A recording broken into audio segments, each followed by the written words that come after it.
welcome to the Isle of Faces. Welcome, yes that's right, to part 17 of 17 of Storm of Swords. It's finale day, cue the celebration music. Woohoo, yeah, we're here, we've made it, well done everybody. Yes, after 17 long, big filled up episodes, after I don't know how many months, we have reached the end of Storm of Swords, so... hello, welcome to the Other Faces, my fellow Greenfolk. Well done for getting this far. Today is going to be, obviously, a huge episode. The episode of all episodes, for this is the end of all ends. I'm sure you will agree this is where it really gets good. There's not much beating the end of Storm of Swords. Before we get there, I'll try and contain myself just for a few seconds. Before we get there, I'm speaking to you from a scorching England. It's lovely outside, so you can probably see why my energy is up a bit. I am solar powered, I've said before. Great timing to get that in sync with our ending here and for this big old episode I've got for you today. Yes, beautiful, warm, sunny England. I'm liking that. And we have just a few quick things to go through before we start breaking down all these wonderful chapters. I want to start, as always, with a big thank you to all you essential workers and key workers and whatever you want to call yourselves out there. Whatever particular area you might be working in, you have our utmost gratitude and love forever. And to all the rest of you, you still have our love and gratitude for listening, for downloading, and just for keeping going. It's a tough old time, and like I say each week, we're getting through it together, so hopefully this podcast can provide some of that. And if there's one that's going to distract you, it's this one, because it's just full of stuff. Specifically, I would also like to thank our wonderful patrons, and I'd like to highlight Lady Raj, Mistress of Force, Archmaester June, Healer of the Lesser Poxes, and Jennifer also. More new patrons this week. Always glad to have you aboard. Hopefully we'll have some more after the patron only episode that's coming soon. Thankfully finishing Storm of Swords going to give a little bit of space to record more of that. That'll be with you soon. Also have maybe another patron only or a bonus type episode kind of formulating in my mind only this morning, so I probably shouldn't say too much about that in case I decide not to do it, but you might be getting more, so there's always stuff on that I'll do, not worry about that. And don't forget, last thing before we get going here, extra episode this week. Sporkle Spectacular returned. Yes, Clash of Kings closing sentences with not one but two very special guests, Zach and Nate of the Brotherhood Without Manners podcast. You might have had a chance to listen to it already. If not, please do go and have a look. And then either before or after that, I don't mind which, check out the guys, check out Brotherhood Without Manners. It was a lot of fun recording. I think you'll be able to tell. There's quite a lot of laughter in there. Quite a heated match between the guys as well. And as always, we'd love to hear your score. So please do send in, whether privately or publicly. We don't mind. We don't have to share if you don't want. We just love hearing from you, seeing some interaction. It's good to keep our community going. I'm sure you'll agree. So yes, check out Sporkle Spectacular, Clash of Kings, closing sentences. And obviously the next one will be on this book. So listen to a few of these chapters be recognised as well. But that's for later. For now, Sporkle Spectacular with Brotherhood Without Manners. Go and have a look. Okay, let's talk about our task today, because it's a big one. We're doing the final 5 chapters of A Storm of Swords. It's strange that we're here. It's been a long old journey. This is a big old book, and there's a lot to get through. I think you might remember that we've had a fair few big events, not just in the last couple of weeks, which you could also term the ending, but through the whole book. So how do we try and wrap that up? How do we try and talk about it in one big chunk? It's pretty impossible. Well, we can save the majority of that for the end, I think, when we're doing kind of a big roundup of things, but suffice to say, it's an amazing book. I don't think, well, you've been with us, I think you know, we've been right through it. We've been through the events and the layers and the little notes and everything else, and well, I sure enjoyed it. I think you probably have as well. This is one of the best books. For many people, it is their favourite book. I think I might have to say that personally. It is amazing, and I mean, what can I say, really? What am I going to say about this thing we've all been through that's not been said before? But all of it's true. It is amazing. Storm of Swords is, I think it's like the most critically acclaimed, and I can see why. And, well, like I say, we'll save all the roundup and what everyone's been through overall, and like the capping of arcs when we get to the end. For now, I think probably the best option is just to get down to it, shall we? Let's wade into this amazing ending and see what we are going to find. Let's begin with our first chapter, is Tyrion XI. And honestly, where to even start with a chapter so huge as this? It's the same problem as talking about it as a whole chunk. I don't think it's any stretch to say that this is one of the top 5 or so most important single moments in all of A Song of Ice and Fire. It feels like I'm going to say that a lot today, but I specifically mean about this chapter. And that's even if we're just looking at the larger scale of the man who has ruled the continent on and off for 20 years and is currently holding the crown together, dying suddenly. If we're talking about a single chapter having importance for its POV, well, it really is hard to argue against this one. This chapter doesn't just end Tyrion's 2-book stint in King's Landing, it doesn't just end his time in Westeros as a member of the legendary House Lannister, it is a fantastic culmination of the incredibly deep-bedded narrative arc of Tyrion versus his father. He's already come up against the system and failed. He split from the city he saved, he's been sentenced to death by his own family, and every ghost of the image of friends he once had has disappeared. But it all looks like complete peanuts compared to what actually happens here, we've got to say. Tyrion's entire psyche, the amazingly constructed personality disorders that we have discussed 1,000 times over the past 3 books, are all mainly concentrated on the abusive relationship with his father. That is, for pretty much all of Tyrion, 98% of him trickles down back to Tywin, or trickles up, rather. That relationship is horrible, even at the very best of times, but when we introduce Shae and the idea of sex workers and love and betrayal into the mix, it is truly indescribable. This is far too much of a job for 1 podcast, 2 podcasts, 10. This is such a huge, complex moment that we just can't hit on all bases. It's impossible. And this is also the turn for Tyrion. Throughout the reread, we've spoken about the foreshadowing and the build-up for what we've often termed Dance Tyrion, and this is his grand entrance. We can and have traced the elements of that person right back to his hatred of the Vale back in Game of Thrones and all those darker thoughts he had then. We've been able to stretch it out, but this is the moment. This is where we really get to see him. And certainly, we've had enough build-up in his last couple of chapters. But like I said, this is the singular moment, or maybe 3 singular moments, that throw Tyrion down a new emotional path. And a new physical path. That one was already guaranteed. If Tyrion wanted to leave, he obviously had to get out of King's Landing. But heading off of this kind of emotional burden, that's a different matter. We didn't see that one coming. And that future, that's a whole different discussion. We'll save that for later. It's the birthplace of Tyrion's eastern journey, one that sends him through the 3 cities, across the Slaver's Bay, with already having met one Targaryen, and most of us expecting him to meet another by series end. And Tyrion is often considered one of the big 3 of the series. He met another briefly at the beginning, but the idea of him eventually meeting Daenerys, and the effect he's already had on Aegon, fake Aegon, well, again, that's another area. Could take up a whole podcast, but we'll have to save some more of those thoughts for the end. And likewise, at the end, we're going to have to try and sum up Storm Tyrion, because it is a hell of an arc from where he began, kind of right after the Battle of the Blackwater, down on his luck, and, well, he didn't really ever get all that much higher, but at least a little bit higher before tumbling back down to this. It's an incredible arc. So many are in this book. It's really hard to pick out, but we love Tyrion. He remains kind of a main character, even if it's not so much as it was in Clash of Kings. Still, it's a big moment. It's a big task to tap that off by George, and I think we can say he covered it. Before we start, let's give the briefest of overviews for how many other people this chapter affects. I'll try and keep it on this chapter for now. We'll do the overall at the end. We have the end of Shae's life and a brutal murder. We have Tywin, one of the great puppet masters of Westeros, not just in this era, but in the past as well. One of the most evil men we ever meet, dying.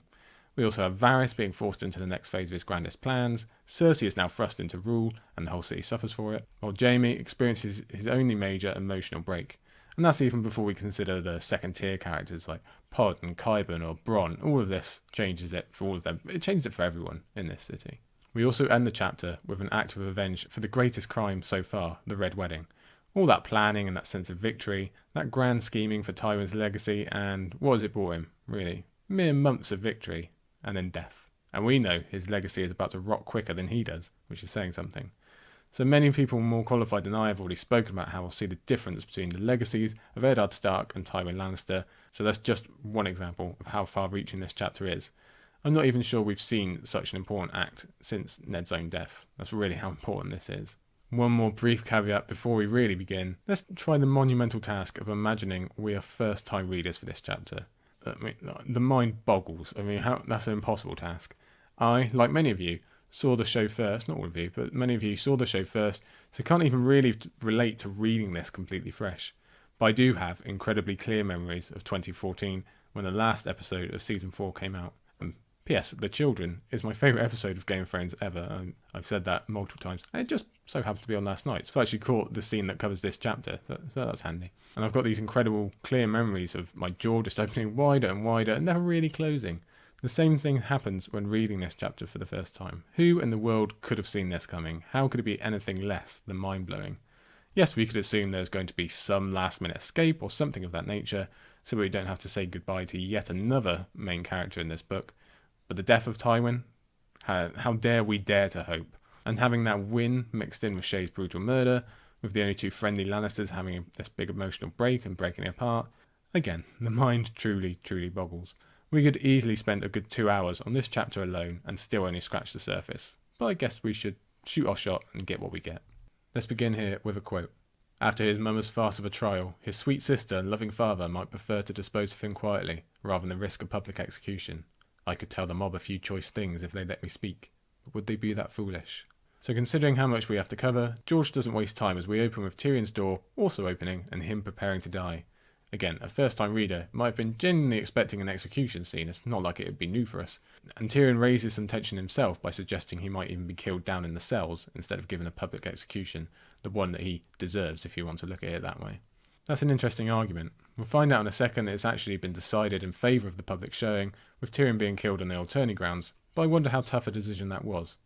On the one hand, Tywin probably would have preferred a cell death rather than the massive cheer at the death of a Lannister. Then again, he knows the need for the justice to be public, considering this is the murder of a king we're talking about. You can't just say, oh yeah, we've dealt with that, don't worry about that. You need that to be addressed. So I say he'd ideally choose a smaller execution, somewhere in the Red Keep, so that the assembled court could at least witness it.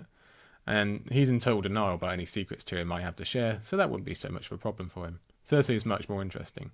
She knows Tyrion would have plenty to say about her and Jaime, her and several others, maybe about Robert, and definitely about Joffrey. But I don't see her being able to resist the humiliation of Tyrion being dragged before the masses and then executed. She probably wants to see him beg for his life. Maybe she just insists his tongue is torn out first, maybe that covers all bases. Even for Tyrion, it's an interesting question. Does he want his end to come privately, in front of 5 or 6, so that he can't be mocked any further? Or does he want what is due to him as a Lannister and a former hand? Twisted as it is, I think his ego probably chooses the latter. I can still bite and kick. I'll die with a taste of blood in my mouth. That's something. This is very key for the rest of this chapter. If Tyrion is resigned to his fate, he's going to go down swinging. He's still got that much pride. He's still that much of a lion. And what happens if you back a lion into a corner? He's got nothing left, so why not? Everything has been taken from him in an incredibly painful fashion. He had a glimpse of hope in Oberyn. That's been snuffed out. He could have at least believed Shae would mourn him and go on to be happy. That was torn away as well. Sansa is gone and he still doesn't even know Jaime's there. There are no more positives to consider, so maybe leaving a few claw marks on his way down is the only way to even slightly balance out the fact that he's about to die. We've had a lot of reunions and important meetings in the ending of this book, and we get another huge one here. Huge. Probably the most important Tyrion could have, short of meeting Tysha again. When Jaime enters and the two have to compare their physical changes, it really shows how long they've been apart. We've not seen them together since that Lannister lunch in Winterfell, when it was all golden curls and healthy bodies. It is so strange to think that this is the only other time we get to see them together, especially considering how often they both think of each other. And for all we know, it might be the last we ever see of this pair, and this might be it. Might be all we get. The comparison of lost noses and lost hands is also a very effective way to sum up what this war has already cost them. Yet we know there are more emotional wounds to follow, especially for Tyrion. It's weird for us to see 3 books summed up in this manner, but you have to enjoy Tyrion laughing at the whole thing. Tywin's legacy is on thin legs already, and it relates so strongly to both of these men having those previous thoughts that essentially boil down to, and they say we won the war. That is such a large part of George's wider message about the nature of war and the lack of winners. If we look at family Lannister, Tywin's really the only one who's not had to suffer. We know the emotional and physical pain of Jaime, Cersei and Tyrion, we know that well. But Joffrey's died, Mycella's been shipped off, Lancel is at death's door, Kevin has already lost one son, so it makes the end of this chapter even more strongly felt. Tywin has to pay his due eventually. But that's all intro. The chapter really starts with this next quote. "You won't need last words. I'm rescuing you." Jaime's voice was strangely solemn. Woohoo! Okay, Jaime is stepping up to the plate. First time readers might have hoped for such an occurrence, especially since George has been holding off on bringing these two characters together. But actually seeing it on the page is a heartfelt moment that blows Oberyn's "I'll be your champion" moment out of the water. This is way better. Tyrion being Tyrion, he reacts with some dry humour, while most of us are A, relieved that Jaime isn't there to kill him, and B, thrilled that Tyrion is going to live and that Jaime is using his newfound agency for such a worthy cause. Tyrion only has time for the one joke before he's right down to business and getting the hell out of there. The note of Jaime's voice as solemn is interesting as well. I think there's 2 parts to it. Firstly, even though he is saving his brother's life, he knows this is going to make his relationship with both Cersei and Tywin probably irreparable. I even wonder if he had intended to confess what he'd done before there was the added complication of Tywin's murder. It would have made for an interesting bullet point in that white book he was looking at in his last chapter. But the second part is a lot more simple. It's a goodbye to Tyrion. They've been apart for so long, now they get these few sparse moments together before saying goodbye, probably for the final time. Jaime's already thinking he's lost the rest of his family, and this is another aspect of that. This is an extra knife wound. Plus, we have that extra weight of guilt from this debt that we're going to be discussing in a moment.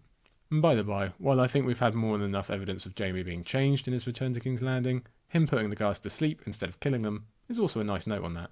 We know that old Jaime might have done things just a bit differently.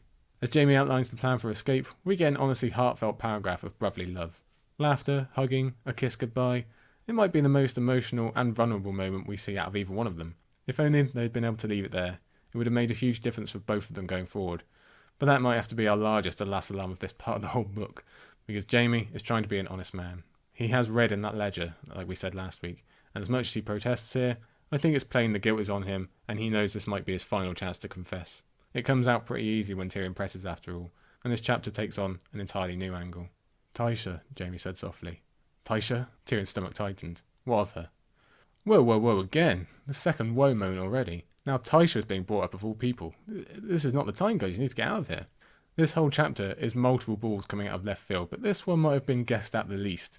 We've had to think about Tysha a little bit lately in terms of comparing to Shae and the aspects of betrayal and emotional pain, but we had no idea she'd be brought up so pointedly. But before we had too long to be surprised, we get one of the larger open palm slaps of the entire series, with Jaime's quote here. I never bought her for you. That was a lie that father commanded me to tell. Tysha was... she was what she seemed to be, a crofter's daughter, chance met on the road. Tyrion reacts with silence. It's tough for us not to do the same. And it fits because we as readers likely do pause for a moment as the true repercussions of this revelation occur to us second by agonising second. It's like a multi-layered reveal. If you're anything like me, your stomach fills with acid as it all becomes clear. This is a reframing of Tyrion's entire life. The reason, and let's be clear, it was a pretty damn weak reason to begin with, for his life's pain was all a lie. It never happened. And while we're here, let's also mention that this was clear abuse of Jaime by Tywin, making him tell those lies, and his persuasion of why it's a good idea. It's sickening, especially when Tyrion mentions she was the same age as Sansa. Yeah, that really frames it in shadow, doesn't it? Oh dear. This is just as big of a revelation for readers as it is for Tyrion, and I think gobsmacking is the only appropriate word, and even that one doesn't do it justice. Again, we have to be clear. Does the fact that Tysha wasn't a sex worker make her rape in the barracks worse? No. It was already horrific. The very definition of horrific. That's not the earth-shattering part here. The earth-shattering part is that Tyrion has spent his entire life believing himself fundamentally unlovable. That he can't find a genuine relationship, that he is unworthy. That's what he was taught when he was however old he was.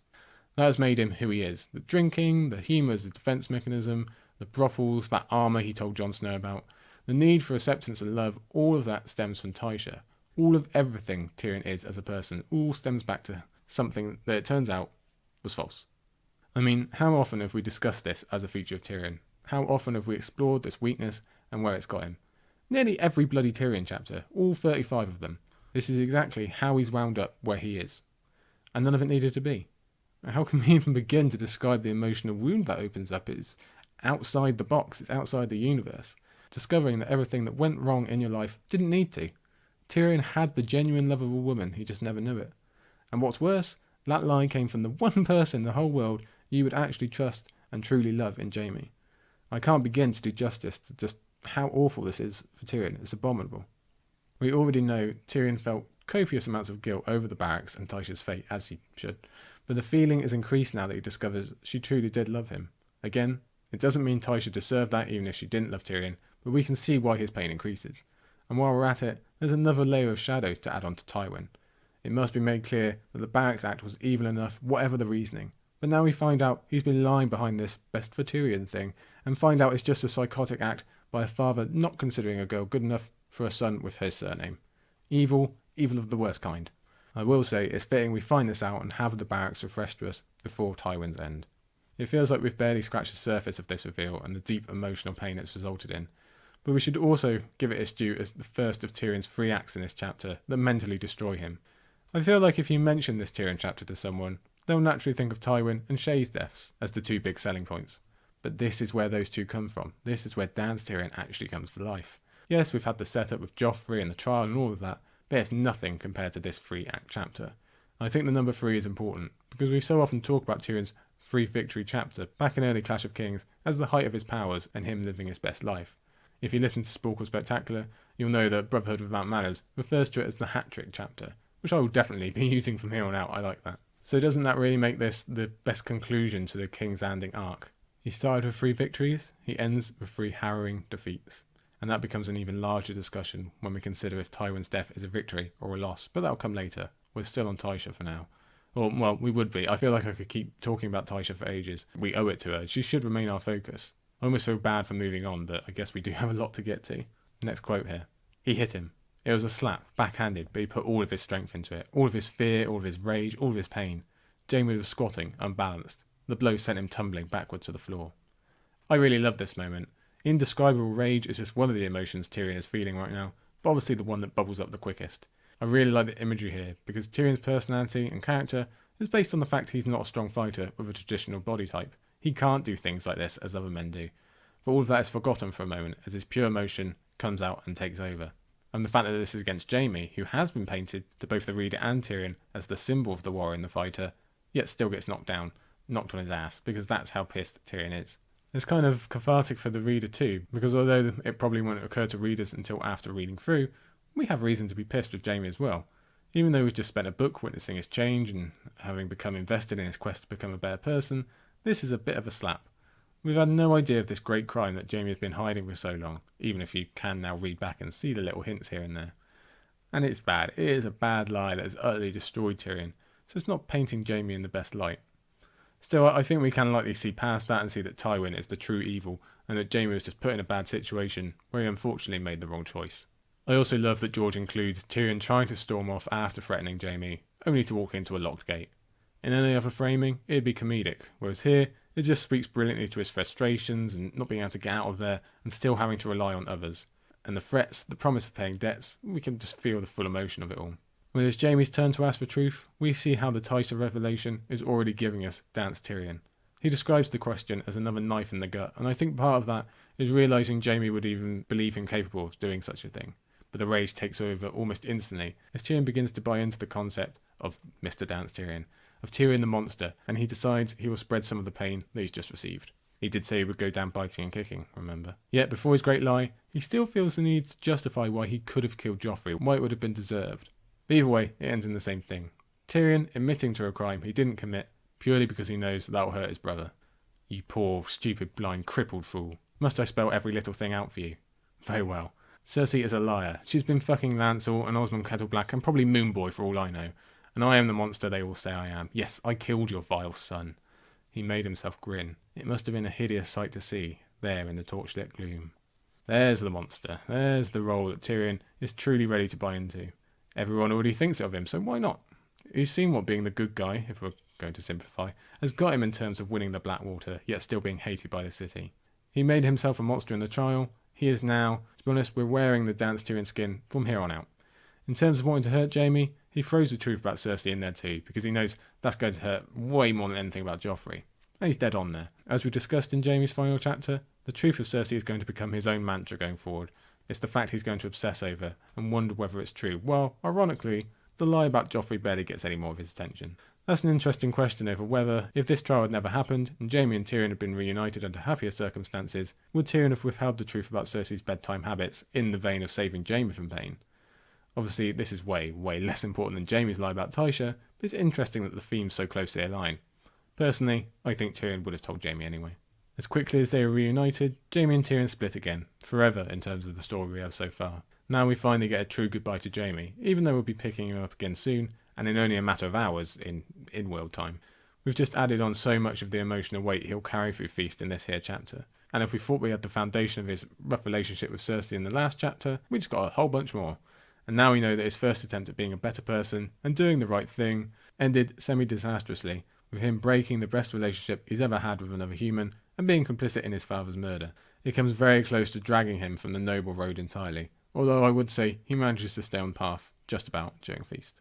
But we'll have plenty of time to discuss him later. We still have a very hurt Tyrion to talk about, and that note of his love for his brother being so strong that even after all this, he still wants to call out to Jaime and reunite. That's just a bit heartbreaking.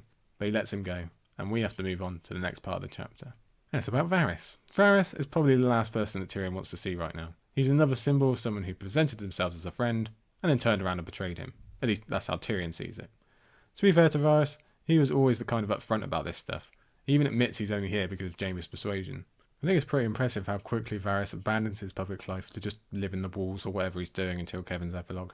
He had no way of knowing Jaime would come and force his hand into helping, but likely knew it instantly meant changing his entire life for the continued pursuit of his Targaryen goal. There's no way he would trust Jaime to keep quiet about his part in helping Tyrion, and if that comes out, he's done for. Tywin does instantly suspect Varys later on, so good instincts there by the spider.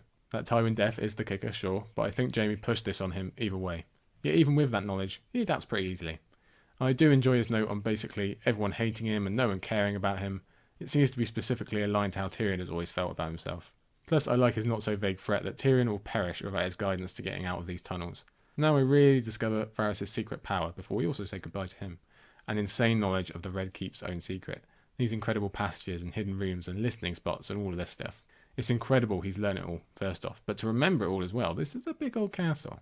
And now, so many things fall into place as we think back through the series at all the times we wondered, how could Varys have known that?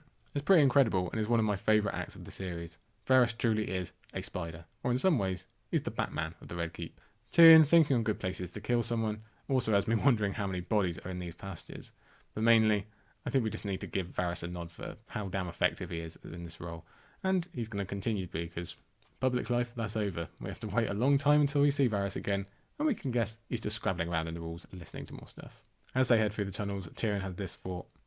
I arrived here, King's Hand, riding through the gates at the head of my own sworn men, and I leave like a rat scuttling through the dark, holding hands with a spider. There's major Ned vibes here, as if we didn't have enough of the return of Dungeon Varys and being near the cells in general.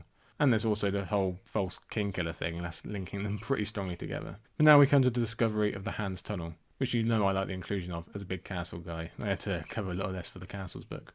There's lots of theories about it, but personally, I just hope we get to return to these passages or see them used again. Could be Varys, could be Tyrion now, could even be used to get Dany's forces in if Tyrion knows about it, who knows. Obviously, the tower, that's out of commission, but the rest of the Red Keep, I just want to see all those. Although, I will question why the tunnel hasn't been discovered under the rubble of the Tower of the Hand after Cersei's wildfire party. I wonder if that's still to come, I don't know, I have to check. Either way, Varys must be pretty annoyed at the destruction of one of his best listening places. Luckily, I think he's got a few more. Next, Tyrion fought here. This is the place Shay told me of when Varys first led her to my bed. We are below the Tower of the Hand. Oh yes, huge tension building now as we realise just what Tyrion has in mind. If Tyrion is going to have to suffer through the Red Keep's secrets, he's going to use them for his own gain before he leaves. Biting and kicking, remember that, biting and kicking. Let's also bear in mind, Varys doesn't have to give the info on how to reach the bedchamber if he doesn't want to. He can refuse and offer Tyrion the cell, or use that same threat of just leaving him there. But instead, he gives it up with only a thin layer of protest. So is it possible he realised what was going on in Tyrion's head and wanted Tywin to die? Clearly he couldn't have specifically planned it, and perhaps knocking off Tywin had always seemed too much of a risk before, but if a convicted king killer is offering himself up on a plate to get the deed done, why not? I'm not sure how that works in terms of his timing for the grand plan, but he knows it massively destabilises the realm, which is his eventual goal, so this is pretty handy. All of this is just reacting to opportunity for Varys, the same as Tyrion's eventual funneling to Daenerys is. Couldn't have planned it, but you've got to use what the game gives you.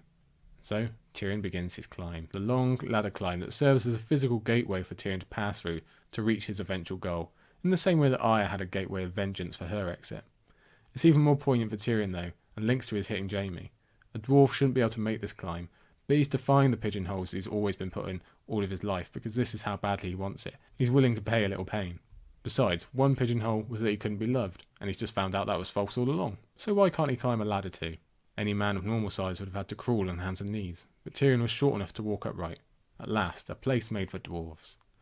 Yes, finally, a place that feels natural. It makes him feel that this decision is right, this is obviously right, and this never happens. There's also the mention of feet scuffing on stone. We get a few of those, and I guess that's why Varys always wears those soft slippers. As Tyrion progresses along the tunnel and overhears the Lannister guards, we get more of how easily Varys has been able to gather info all this time, and the mind boggles again at how much he must actually know.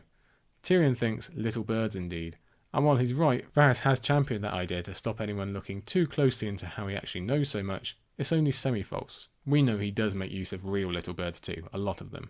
But that's enough talk from Varys for now.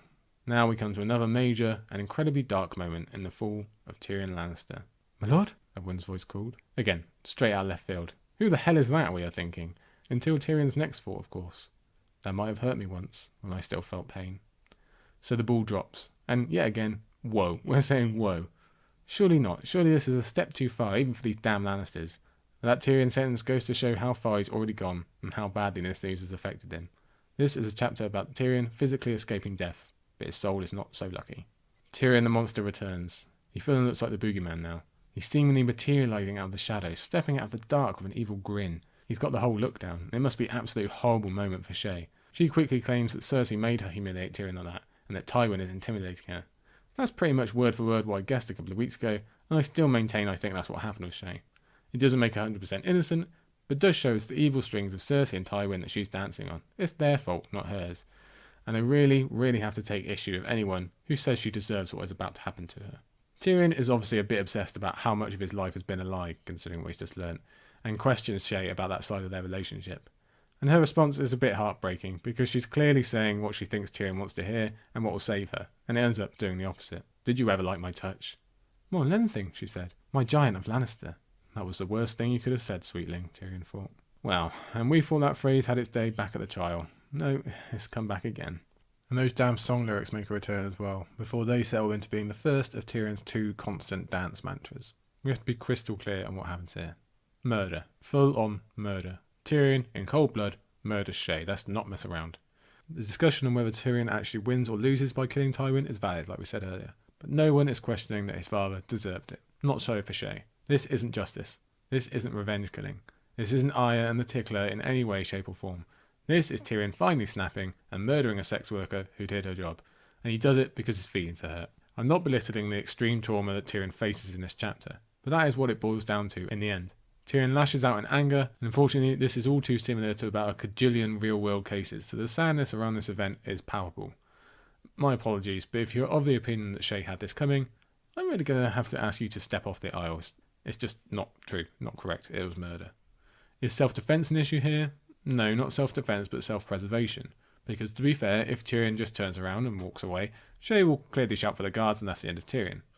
But that's not an excuse for murder. And even so, you can't convince me that self-preservation is what Tyrion is thinking when he sees that chain and goes for Shae. Because it's the chain that does it. I'm not sure what it is with Tyrion and chains. He had one dominate his clash story on the Blackwater. We have this one here. And then he becomes a slave in dance. But to focus on this one, what does it represent when Tyrion sees it? That Tywin has stolen all. He's stolen Tyrion's office, his chain, his sex worker / girlfriend, and we really get into Tywin comparisons when we see how much Tyrion views Shae as an object here. He stole Tywin's entire life in terms of taking Tysha away from him. Not just Tysha, but the idea of Tysha. Does Tyrion do this without the Tysha news? It's honestly hard to say, but I'd probably say no. There's also a huge element of hypocrisy. Tywin has had this thing about sex workers and how beneath Lannisters the whole thing is, and he's put Tyrion through all this worry about what could happen to Shae, and it's all a lie. All of that pain that came about from Tysha is all a lie. The reasoning was entirely hypocritical and unjust. It's a real unmasking into the true Tywin as well. We'll find out more in a minute, but he's all facade, as I think we've probably guessed by now. All of this dark moment is over in mere paragraphs, and we move into something beyond mere tension now, as Tyrion takes a moment to consider what weapon he wants to use to kill his father. It takes some truly special writing to just lay out the intention and yet keep the suspense, and George does so masterfully. So we come to the main event of the chapter. We've already had 2, here comes the last. Many will say it's the main event of the book. I say the Red Wedding, but I can see what you mean. It's just too huge to talk about fully. There's 1,000 angles to consider, and yet this interaction is a page and a half long. That's it. That is insane for the amount of importance we're getting here. Difficult as it is to separate all these different elements from this, let's give it a go. Even though Tywin keeps up his facade of supreme confidence, I say his telling Tyrion that he intended to send him to the wall is bullshit and merely is trying to save his own life. We've already heard from multiple sources the whole thing has been planned out for the very next day. So what's Tywin claiming his plan is here? March Tyrion out into the tourney grounds in front of hundreds of bloodthirsty citizens and then pardon him? No way. Besides, Cersei would rage if that was to happen, which would be fun to see, but still. What did you do with Tysha? Tysha? He does not even remember her name. The girl I married. This is where the conversation really gets going. Tywin doesn't even remember Tysha's name. Same way he didn't bother giving orders about Elia. Same way I'm sure he doesn't give a twig about Shae. He just doesn't care. His misogyny is on full display here. It's really bone deep, as is his elitism over class. All of his not caring about the world outside the Lannister name is plain for us to see. But if the chain was the catalyst in regards to Shae, it is Tywin's use of a particular word that I'm not going to repeat here that gets Tyrion now. Although note, Tywin at least gets a warning. Shae didn't. But why does the word set Tyrion off? Because the word and the connotations of it are what was used to mask Tysha's true love. So you see what I mean about Jaime's reveal being the true catalyst and Shae kind of being salt in the wound. But Tyrion also saw Shae as more than that word and turned out to be wrong, so it's a kind of a bitter irony. Did you have her killed? His father pursed his lips. There was no reason for that. She had learned her place, and had been well paid for her day's work, I seem to recall. I suppose the steward sent her on her way. I never thought to inquire. On her way where? This is easily forgettable in the moment, considering what's about to happen. Firstly, I feel dirty just having said that line about being paid for her day's work, so I want to forget that quickly. But Tyrion desires to find out what's happened to Tysha. Was she killed? Has she been sent somewhere? It's his only grip left on life, the one hint of positivity, and we're going to see that carry over into Dance. Everything else is just death, as we discover when Tyrion brushes off the question, again because he doesn't care, and uses that specific word again.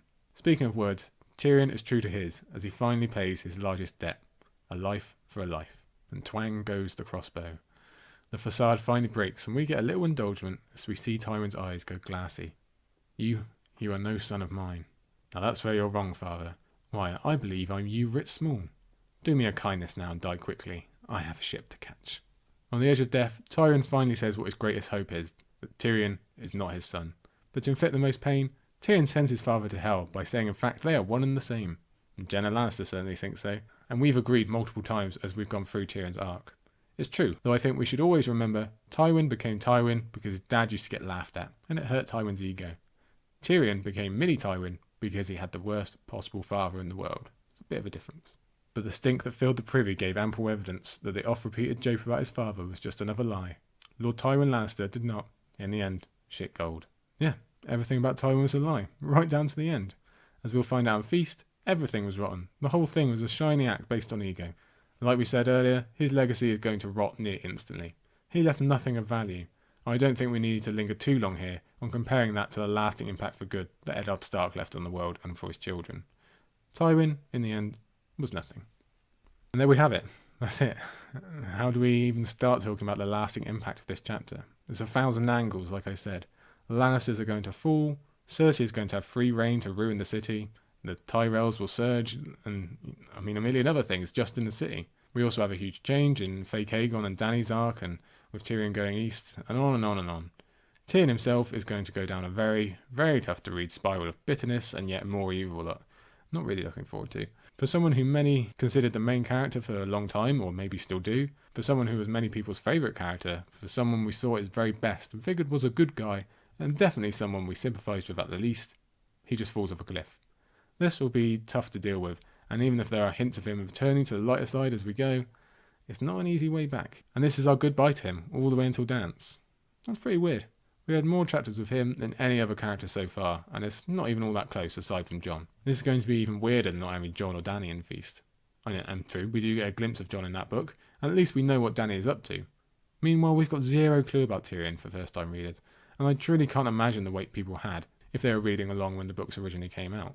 If there was anything you ever wanted to follow up on, it's probably this. But still, it definitely will be odd not talking about Tyrion for a long time. It's also our goodbye to King's Landing for this book. It might have taken much more of a back seat in the first half, but it definitely didn't in the end. We still had 2 marriages, Joffrey's death, Sansa's escape, Oberyn's death, everything with Jaime, Tywin and Shae's deaths, and now Tyrion's escape. And really, it's never the same again. A whole heap of new players will come in under Cersei, with her own weird small council and the extra kettle blacks and all that. The rise of the Faith and the Tyrells and all these things. Plus, aside from a few early Jaime chapters, we won't see the city through a sympathetic character's eyes like we always have in the past. Instead, we get the pleasure of entering Cersei's mind for an entirely different city, an entirely different view. I think we're all looking forward to that one. As for this chapter, well, we could go on all day. It is one of the most important chapters ever, there's no argument. The combination of personal and overall arcs it's just wow. And I think wow is how we're going to have to leave it for now. As for Tyrion overall, it's a real hard arc in this book to watch and read or listen to rather, and see just how far he's brought low. Considering how low he starts after the Battle of the Black Water, how much he's lost, we have that pretty round-up chapter at the beginning.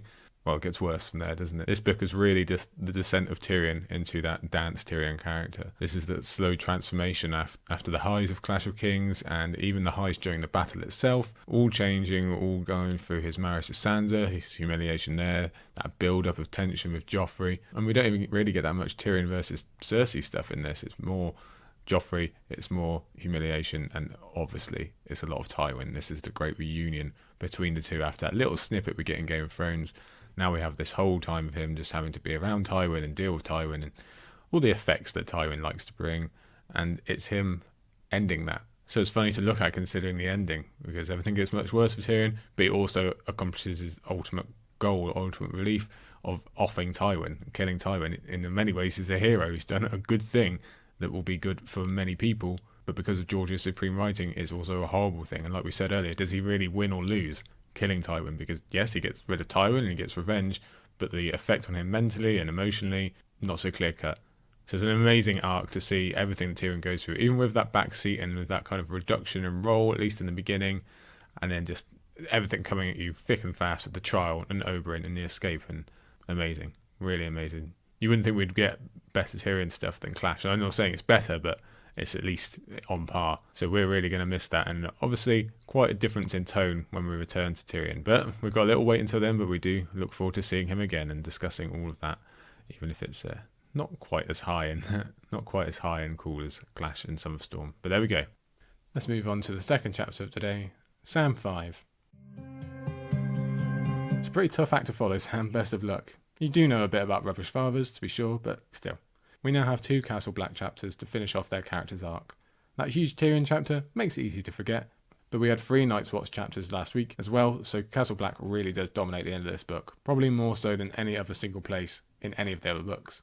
We had most of the tying up of Sam's individual arc in his 4th chapter last week, and this one is used more to give hints about what is to come of this new relationship between Stannis and the Night's Watch, especially about Stannis' logistics for the true war, which I find incredibly interesting, and about the possibility of it all being false. But mainly, it is Sam acting on those impulses he had last week, and setting up Jon's next and final chapter in a moment. Sam finally puts his concerns aside, and gets down to business here. This is the Business Sam chapter. We open with Stannis addressing what is essentially a temporary council of the Night's Watch leaders, plus Aemon and Sam, seeing as no Lord Commander has been chosen still, and these are all the remaining candidates, although Burr Marsh is just withdrawn. Before we even get into that side of things, Sam feels like Melisandre is focusing on him. Here's the first quote of the chapter. "I have no place here," Sam thought when her red eyes fell upon him. "Don't look at me, I'm just the Mace's steward." As well as that being a bit of a repeat from Jon's earlier chapter openings in terms of "I have no place here," I'd certainly forgotten this little detail, and you've got to think it's going to have some payoff eventually. As it stands, there's no reason for Melisandre to be staring at Sam, but if you're interesting to her, it probably means you're very interesting overall. So is this a hint of Sam having some big role to play in the eventual war? Possibly. We have a hint of that from Stannis later on as well, but it occurs to me that maybe Melisandre isn't staring at Sam at all, but Aemon, and that's slightly more worrying. Or maybe it is Sam, because she knows she has just burnt his grandfather in order to get here, even if Sam does not know that detail yet. In fact, I'm unsure he ever does find out, to be honest. Anyway, the point of the scene is that there's still no Lord Commander, and Stannis is getting impatient. He hasn't come all this way and saved their ass just to wait around. He's got a new war to prepare for, one that just so happens to involve not only saving them from another threat, but requires their participation too. I find this approach to the situation really interesting, especially when Stannis reveals he isn't going to order anything or interfere, he really just wants them to hurry up and get on with it. He wants to involve them, that's the key part. This is to be an alliance. If he really wanted to, Stannis is in a position to threaten or even bear steel, as bad as an idea as that would be if you were hoping to rally the North, but instead he wants willing participation. I like that aspect of him. I'm not sure we would have seen that before Davos became Hand and we had the old version of Stannis. What's even more enjoyable at the beginning is the King's straight dressing down of Janos Slynt, and we can really pick any number of quotes for a quick laugh. I think the favourite maybe has to be this. "Who better to command the Black Cloaks than the man who once commanded the Gold, sire?" Any of you, I would think. Even the cook. The look the King gave Slynt was cold. Yeah, I definitely like that one. Janos goes to his same reliable moves, trying to butter up and basically kiss ass with the new boss, especially in the hope it might help him gain a new office. Instead, Stannis lays down some superb singers, such as that one we just said, to let Janos know that he considers him basically the anti-Stannis, and yet he still says he'll put up with him if needs be. That's how much respect he's giving the Night's Watch. We even find out a bit more about Slynt's history in King's Landing and his long-standing relationship with Peter Baelish, as well as memories and how easily Littlefinger was able to get into King Robert's mind. Mace Daemon does his duty and reminds that crimes are wiped away at the wall, which is pretty annoying when you know as many of Slynt's crimes as we do, but it is very on brand for Aemon to stick up for every brother, no matter whom. Once Stannis convinces the assembled officers, and know that all except Slynt are actually concerned with the integrity of the Night's Watch, or not going beyond their oaths to help the king, that he is not trying to use them for personal gain. He lays down exactly what it is he does want, and it is a bit of a doozy. Stannis crossed his arms. I shall require a few other things from you as well. Things you may not be so quick to give. I want your castles, and I want the gift. Okay, and definitely not messing around then. All castles, plus all the land the Night's Watch has to sustain itself. No biggie. Well, all vacant castles anyway, so that's something. But as well as pointing out those superior numbers, and he is actually being polite by asking, Stannis also makes a superb point that the Watch as currently constructed is only wasting these resources. The castles, especially, have all been abandoned for decades, if not centuries, and serve no other purpose than housing cobwebs. In recent times, the same can be said for the majority of the gift, as we saw through Bran's early Storm chapters. Because the Night's Watch has weakened and lost the ability to protect the people who live there, they've really lost the right to argue they deserve it. Stannis can put the place to a positive use again, the very best positive use. I really like the idea of him actually filling the castle garrisons again. I very much doubt that we ever get to see it, but the idea of seeing the wall in all its intended glory is pretty cool. Unsurprisingly, the brothers argue. Well, Bowen, Denys and Cotter do. A rare thing they all agree on, but you can see it's because all of them do genuinely care for the Night's Watch in their respective ways. And Jon Snow remains quiet specifically because he doesn't care, and is probably still hoping maybe he'll be allowed to have one of these garrisons and get out of his O's. That's all well and good and makes good sense, although the issue of the gift kind of gets skirted around. The Watch really can't argue with these castles all being garrisoned unless they do want to seem incredibly petty. But then Melisandre comes in again, as she did in the conversation with Jon, talking about the extra caveat of night fires being kept outside each castle gate. Clearly, the officers are not much on board with this idea either, but find the whole subject a bit too sensitive and weird to actually protest. I take it that Melisandre wants these fires burning literally on the outside, as in on the other side of the wall. And again, that would look pretty cool to see all those fires along the wall, as well as maybe a good communication device. And they might even be a good defensive strategy. But while most officers feel too awkward to say anything, Maester Aemon steps up yet again. It is the war for the dawn you speak of, my lady, but where is the prince that was promised? It's easy to forget for rereaders, given everything we find out in A Feast for Crows, but this is a pretty major moment to find out that Aemon knows of such things. So far, this phrase, the prince that was promised, has only been mentioned in terms of Dany's dream in the House of the Undying, and in terms of Melisandre. So for Aemon to know, hints at those major connections with Rhaegar, and that Aemon is in on the whole prophecy gig. That's pretty huge. What else might he know? Can he expand on what the hell Rhaegar was up to? Could he meet Dany and clear things up for her? Sad for rereaders, very, very exciting for first-timers. Melisandre is probably glad this is getting brought up, as it gives a great opening to point out exactly who Stannis is, that this is a war of religion as well as practicality, and it's the opening to a major thread of the chapter, with Melisandre championing, Aemon questioning. The other officers are probably pretty glad they get dismissed, this is way out of their comfort zone, but note that Stannis looks just as uncomfortable with all the preaching. Still, he stands by it with his closing statement. You called and I came, my lords. Now you must live with me or die with me. You'd best get used to that. That's a great Stannis line, I like that. The others are dismissed save for Aemon and Sam, and you could be forgiven for getting Sam was even present. It's a rarity for George's writing that whole scene goes by with essentially no interaction or inner monologue from our POV. But anyway, Sam was really just an observer for all this, much like Ed and Hobb were, but now he's finding out he was specifically asked for. In the moment, that's terrifying for Sam, but I think later we'll go towards his confidence that he's important enough to matter, and thus important enough to make an effect. I'd like to think that another percentage of his self-confidence is due to seeing Aemon dust off his old courtly courtesies. Kings are no big deal to Aemon Targaryen, after all. And Sam obviously has a much larger percentage of his overall self owed to Aemon, but you get my point. Stannis mentions that he kind of respects Randyll Tarly, and that makes sense. Unfortunately, Randyll Tarly is the kind of guy that Stannis would respect. But it does make you wonder what Stannis would have been like with a son himself. That might be a bit problematic. Another Aemon quote here. He has taken the Black Sire, Maester Aemon pointed out. I am well aware of that, the king said. I am aware of more than you know, Aemon Targaryen. Aha! So Stannis does know. That was a question I asked last week, and I'd obviously forgotten this particular reveal. For the moment, it's glossed over, but we still don't know if Stannis is aware or even cares about their specific relationship between him and Aemon. He doesn't seem too bothered right now, but it speaks to what we said earlier about Melisandre maybe looking at Aemon. If she's aware he's a Targaryen, she's aware he has King's blood, Night's Watch vow or no Night's Watch vow. Perhaps she has already been bothering Stannis about the possibility of burning the old maester. I definitely wouldn't put it past her. But like I say, Stannis glosses over Aemon and actually gets talking with Sam about his slaying an other. And as usual, Sam tries to deflect as much as possible, but I think this will subconsciously give him a bit of confidence for later as well. It's nice for us readers just to see Sam getting some true recognition. After all, he is the most important resource in terms of information about the others in the entire world right now. He knows more than anyone. Well, anyone we know about. Maybe Mance, but at least we know about Sam. He alone has faced one down, and not only lived, but killed it. And he has superior knowledge about the Whites as well, and about the dragon glass, even about the possible link to Craster and the sacrifice, even if that never gets brought up. I'm actually a bit surprised Stannis doesn't expressly order Jon to keep Sam up at the wall for these later uses he talks about, and as a reference point. Will that end up being a point of contention between King and Lord Commander, perhaps? While we're still talking about dragonglass and obsidian, we find out Dragonstone is going to be a major resource in the War for the Dawn. It is literally going to be the forge from which you need to get all your weapons, and I'm really enjoying those logistics again. This is something I had to think about a lot when I was writing the Castles books, so it's always good to revisit that kind of thing.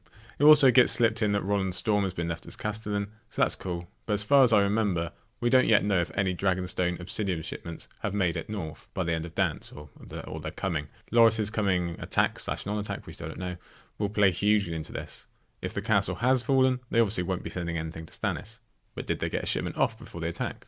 Did Loras actually take the castle anyway? And like I say, this is something I had to muse on a lot for the Castles book, and while I'm personally convinced Dragonstone has an even larger role to play in the eventual endgame, even if it was this alone, that makes it vital to humanity's survival. And I just worry about that supply chain. It's a long way from Dragonstone to the Wall, on a narrow sea racked with storms and pirates, so it wouldn't be typical for a massive cache of dragonglass to sail north only to be captured and impounded, or even worse, captured and tossed over the side or sunk. I could definitely foresee that happening just as an extra groan moment when the others are coming ever closer.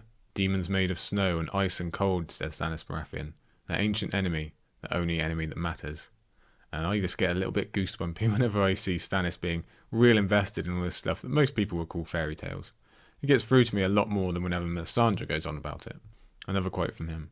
The Night Fort is the largest and oldest of the castles on the wall, the king said. That is where I intend to make my seat whilst I fight this war. You will show me this gate. Ah, the Night Fort. I told you we would be discussing it again before long, so I encourage you to check back to that final Bran chapter in part 12 of Scraps and Scrolls, The Store of Swords, for a much deeper discussion on this castle and its future, and more importantly, the references I made to Joe Magician's YouTube video with Sanrixian and Bookshelf Stud, where they cover a heap of Night Fort stuff, including what Stannis is talking about here. For now, Stannis confirms he wants it as his seat, and seeing as he's just come from Dragonstone, he would probably enjoy the general aura and decor that we had described so brilliantly to us in Bran's final chapter. It sets up a lot of those possible storylines that we referenced from Joe Magician's stream, in terms of Selyse heading there, Burr Marsh maybe hunkering down after betraying Jon. There's a whole bunch of ideas, go back and listen to that episode.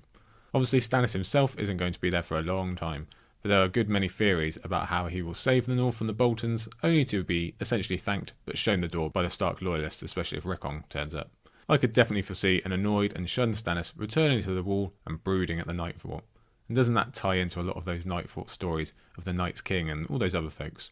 I could really get on board with Stannis, a dark and grumpy king, living in the dark and gothic castle. Plus, there's that whole theme of the Night Fort being the first castle on the Wall, like he mentions, so it's fitting that Stannis, who wants to use the Wall for its original purpose, will take the castle specifically constructed for that same purpose to get the job done. That all fits brilliantly, and I do hope we get to see it at some point in some version. But there's also the issue of the gate, and I think the grand majority of us would say that that black gate, the Crying Gate, will indeed only open for a man who's taken the black, a man of the Night's Watch. So I guess Stannis is going to have to keep one or two on staff, which is what I would guess is what he's planning for Sam at this point. So again, that's why I wonder if he's going to get real pissed about Sam being sent south. I can also just foresee Stannis being the only person in Westeros resorting to arguing over a Crying Gate. I can just see him there like stamping his foot and clenching his jaw. But again, that gate just feels important, as does the whole Night Fort. And it doesn't get more important than Stannis' mission right now, so that's definitely a partnership that I'm after. Before the scene closes, Aemon requests to see Lightbringer, and all our eyebrows raise collectively. We've just found out Aemon's in on the prophecy stuff, so why does he want to see Lightbringer? Yes, you've got our attention. And to be fair, Sam gives one of the more beautiful descriptions we get of the sword. It glows, said Sam, in a hushed voice, as if it were on fire. There are no flames, but the steel is yellow and red and orange, all flashing and glimmering, like sunshine and water, but prettier. I wish you could see it, Maester. When Sam has finished, Aemon thanks both Stannis and Melisandre. I wonder if he can sense some form of glamouring or has some knowledge of that kind of magic, because as we find once they're out of the room, Aemon has some deep suspicions. It's been quite a while since we've had fake Lightbringer talk. You have to cast your minds all the way back to Davos 1 of A Clash of Kings, when Stannis first claimed Lightbringer, if that's what you want to call it. We had a deep discussion back then about how that ceremony was. It was not too great if you looked at it closely enough. And now Maester Aemon is reminding us of those doubts, because while it might look the part, it does not feel right, as Aemon is perfectly placed to tell us. So we have to consider the possibility it's a fake again. And if the sword is, what else is? We will finally gain access to Mel's mind the next time we're actually up at the wall, and we'll see just how much of her mind is based on marketing and propaganda and things looking the real deal, even if they aren't. But a large part of Mel's eventual argument is, does that matter if people believe and thereby follow Stannis? If the ultimate goal is just to unite the people and get them doing the job, who cares? If he comes and saves the wall and rallies the north and gets everything sorted for the wall in this garrison plan, does it matter if he's true or not? And that's a storyline we'll have to leave the majority of for Dance, but we're certainly setting a lot of seeds here, and the timing of this doubt is perfect. We're hearing about Stannis coming and saving the wall, and basically sorting humanity out before saving them. I think you can tell I'm certainly invested in that plan, I want to see more of it, etc, etc. So to hold that wave of these hints about him not being the real deal, and what that might eventually mean, that's just standard classic writing by George, isn't it? I still really strongly support Stannis for these real steps he's trying to make. It's still more than anyone else is doing. And Stannis, to a certain degree, doesn't care if he's Azor Ahai or not. He just sees a job that he's doing, and is doing it. I really hope he doesn't eventually fall or get torn down due to not being the right guy or anything like that, but I do worry we will be seeing something of that nature eventually. After that long opening scene, we get to the real point of this chapter, a proactive Sam. Now he knows that Stannis will accept Janos Slynt if he has to, and he's going to push the Night's Watch to make a decision there immediately. Sam is really getting concerned about what's going to happen. He tries a last-ditch effort to basically get one of the adults to sort it out when he asks Aemon to intervene. But Aemon is forever dedicated to the oaths of the Citadel, and so responds like this. It would not be proper for me to be seen to favour one contender over another. I'm not a maester, said Sam. Could I do something? Aemon turned his blind white eyes towards Sam's face, and smiled softly. Why, I don't know Sam well. Could you? And you thought it was just Jon Snow getting cool lessons up on the wall. No, far from it. This is as cool teacher moment as they come. And guess what? It works! Sam finally realises no one is going to do this unless he does, so he'd best get on with it. It's a brilliant parallel to what Stannis has realised about the War for the Dawn. And I love the passage of Sam finally taking stock of all that he has achieved and what that means for his ability, his confidence, and his self-worth. I am a man of the Night's Watch, he reminded himself as he hurried across the yard. I am. I can do this. There had been a time when he had quaked and squeaked if Lord Mormont so much as looked at him, but that was the old Sam, before the fist of the First Men and Craster's Keep, before the Whites and Cold Hands and the other on his dead horse. He was braver now. Gilly made me braver, he had told Jon. And it was true. It had to be true. Gilly has a huge part of it, let's give her credit. But I really like this all coming internally from Sam, and him really resolving that he can do this. It's a huge moment for his growth, and for us who have seen him go through all of this, and just in really just one book's worth of arc. It's incredible. And now we get to see exactly what it is he intends to do, and just how he is going to step up in the critical moment. Like our last chapter, the key points come in a free. Also, like Tyrion's last, it happens so much quicker than you remember it, but Sam's interactions with Cotter and Denny's Manister are superb and such fun to look back on. It's a perfect comparison of two different classes that are the same in so many ways. It's a perfect example of how the party line might be that past lives are forgotten once on the wall, but that they are very clearly not, and old grudges and prejudice still survive for decades. And it's also superb for showing us two men who, for all their differences and faults, truly have the health of the Night's Watch as their primary concern. So let's start breaking it down. This is our first decent look at either of these men, and while Cotter will turn out to be the more important Dance, they're both still relevant. And George basically sets up two direct caricatures of the two sides of the class debate. Cotter is found playing games and drinking with his buddies in the hall. Denny's is relaxed and Lance with a glass of wine and a steward to show his guests in. Cotter starts with a blunt joke. Denny's is all courtesies and politeness. Cotter is scraggly and pox-scarred. Denny's is noble looking and has fancy clothes but is also showing his age. If you were asked to build a standard low-born character and a standard high-born character, you'd come up with something pretty close to these two. And that's just in their introductions. The easy comparisons extend into their abilities and weaknesses. Cotter is a fighter who can stand up for himself in the watch, but he can't read or write and is not one for negotiation. Denny's Manister is a politician who knows how to deal with those in power and truly consider a situation, but he is too old for fighting and no longer commands respect by physical deeds. Cotter relies too much on his maester. Denny's very clearly leaned heavily on the deeds of Corin Halfhand. And this is where we see the benefits of the Night's Watch democracy and why they are light years ahead of everyone else, despite being the oldest. For everyone else, if an heir turns up who's only good at fighting and not thinking, you just have to grin and bear it when they come to inherit. The same is true if you have one who's all books and smooth words but can't swing a sword. But the Night's Watch can choose. They can either make their peace with whatever strength/weakness combination they want, they can decide what is the greater need in that moment, or they can even find someone who might satisfy both camps, which is exactly what Sam ends up suggesting. Hold on to that thought though, we'll be returning to it in a minute. I find these scenes of two different conversations incredibly funny. The way both of these men are dead on about each other is brilliant. Because they're both right. Cotter Pike claims Denys is more interested in telling stories about long-forgotten tourneys than anything else, and that's exactly what Denys tries to bring up with Sam. And Denys is right about Cotter being too obtuse and being more concerned with getting a one-up on Stannis than the larger picture. Although I will say, Denys comes off much worse in terms of his stereotyping. But what I love the most is how they are the exact same person, born in different circumstances.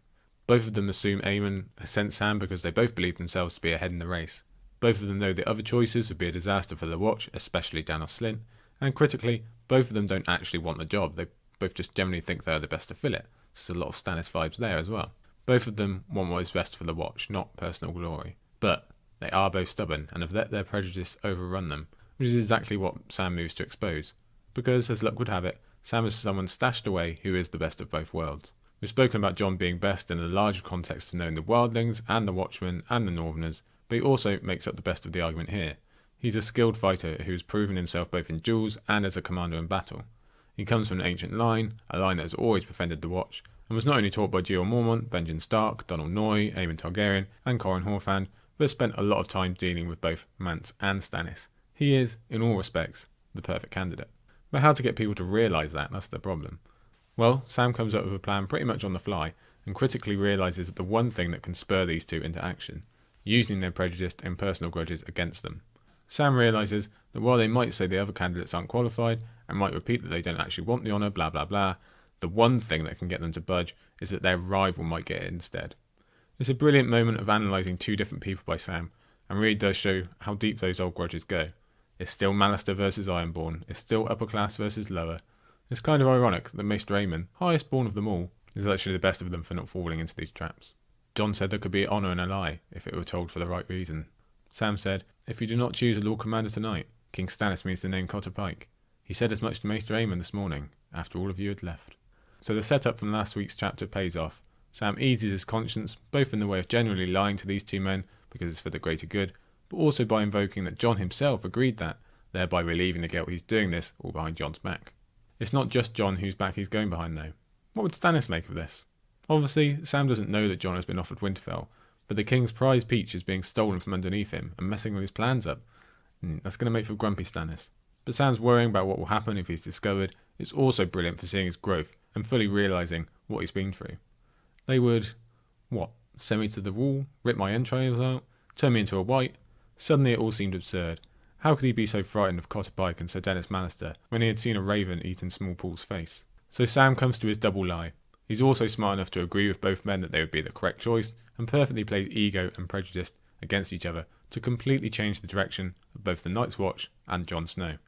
Lies for the greater good will come back to bite Sam a bit in terms of Jon switching the babies, and we have to have some alas alums for if Sam had remained at Castle Black, because it's clear Jon really could have done with having him around. But we'll have to take victories where we can take them. All the injustice that Janos Slynt and Alysanne Thorne brought with them to the wall has been undone in an afternoon by a loyal friend who is trying to give his bestie the position he has earned, do what's best for the wall, and I think there is a sense of paying back what all those who've mentored Jon gave up for him. This is a larger point for Jon himself, but Sam was with Jeor Mormont when he died, and he likely feels some pride in playing so crucial a role in setting up the next one, a choice Jeor would have been more than happy with. So now we say goodbye to Sam, but it's probably the smallest goodbye we have of any of these final POVs. Not only is he back in the very next chapter, but he's the first non-new POV in A Feast for Crows, so we've got plenty of Sam chat to come. Right, let's keep rolling here, we've got a lot more to go, but we're staying at Castle Black for the moment as we go to Jon's final chapter with Jon XII. Maybe Sam isn't much of a goodbye, but this chapter sure is. Yes, we do get a quick glimpse of both Castle Black and Jon in that first Sam Feast chapter like we said earlier, but for all intents and purposes, we're going to be saying goodbye to both Jon and Castle Black for an entire book after this chapter. That's pretty huge. Jon has as much claim to main character status as anyone, and I've already gone on and on about how much I love the second half of his Storm arc. It's in contention to be my favourite part of the whole series, and we've definitely had plenty of Castle Black here at the very end to show us how important it is. We've been teased with all these huge changes from Stannis, and now we find out Jon is going to be in charge, and you make us wait. Aren't we supposed to be quite concerned about the coming others? Shouldn't we really be focusing up north? Damn, that George is cruel. Yes, we know it. But we'll talk more about the end at the end. For now, the opening is the same as Jon's last chapter. He's in the yard trying to distract himself from everything that's going on. Before, he was distracting himself from the pain and bitterness over Ygritte and the Thorne Slynt duo. Now he's distracting himself from that, plus the huge weighty decision placed on him by Stannis. And this time, he has a new training buddy, Iron Emmett, who I always confuse with Steelshanks Walton for some reason. Is that just me? Do let me know if you suffer from that as well. It's a first introduction for someone who's going to be pretty important going forward. He'll take over as the new Master at Arms of Castle Black for a little while and become one of Jon's best commodities before being chosen as the new commander of Longbarrow, which might turn out to be a mistake. But for now, we learn Emmett is a hell of a fighter who is putting Jon through his paces, and I love that Jon wants to get better by finding people who can beat him. Turns out, practicing isn't working as a distraction tactic, and Stannis' offer is just looming too large for Jon to avoid a few bumps and bruises. One such bump is hard enough to knock Jon into distant memory of the castle in question, of his childhood growing up with a brother and a best friend in Robb. He revisits some of what was surely his happiest memories, and then settles on the one that soured them all. Every morning they had trained together, since they were big enough to walk, Snow and Stark, spinning and slashing about the wards of Winterfell. That morning he called it first. "I'm Lord of Winterfell," he cried, as he had 100 times before. Only this time, Robert answered, "You can't be Lord of Winterfell. You're bastard born. My lady mother says you can't ever be Lord of Winterfell." Breaks your heart, doesn't it? Yeah. So firstly, I like that Snow and Stark line. That shows exactly what's going through Jon's mind in terms of this decision. But back to the memory in question, yeah, it is heartbreaking. Jon is happy. He's playing as any child should, and then suddenly he's told that he isn't the same. He is not equal. And this home that he loves so much and has grown up in just as much as Robb has is not his as much as it is his brother's. It's just sad. The more common comparison we could probably make to our lives today is an adopted child being told they aren't really part of the family. It's entirely disconnecting, it shatters self-worth, and we can really see why Jon ended up with such a complex about being worthy or welcome at Winterfell. I'd like to point out a couple of key notes here. First off, it's amazing that Jon and Robb were still able to keep and grow a loving relationship, friendship, brotherhood, whatever, even after the introduction of this whole new element that neither of them were even aware of when growing up. And don't forget, there's a big chunk of time where it is just those two together at Winterfell before any more kids, and specifically any more boys, start turning up. But more importantly, this was an incredibly bad choice by Catelyn. And we all know I'm a big old Catelyn fan, and I surely am, but that doesn't mean I can't appreciate her flaws. Clearly, her entire attitude towards Jon is a huge flaw, but even in this specific context, sharing her views with Robb and influencing him with her views and prejudice, huge no-no. That's manipulation. Robb doesn't need to be told that, especially not at this age. He doesn't need that tint added to his glasses. All it does is hurt Jon, confuse Robb. Completely unfair. I can imagine her reasoning, don't want them getting too close, Robb has to realise he's going to inherit, but that's bullshit. That's a weak argument where she is projecting her own worries and insecurities to her son. Robb doesn't need to know in this specific situation, and if the idea was to prize them apart, well, it clearly didn't work. Clearly, it's all a huge source of pain for Jon, and instead of building up, it just kind of bursts all at once. I'd forgotten that. Jon could taste blood in his mouth from the blow he'd taken. In the end, Howder and Horse had to pull him away from Iron Emmett, one man on either arm. So we've been noting Jon's animal urges and aggression coming out more and more since Egret's death, and this is probably the largest one yet. He doesn't even realise what he's doing. Imagine what he's going to be like after spending a little time inside a wolf's actual body. The emotion and hurt that comes with the memory acts out in physical anger, with Jon noting just how angry he is at that moment.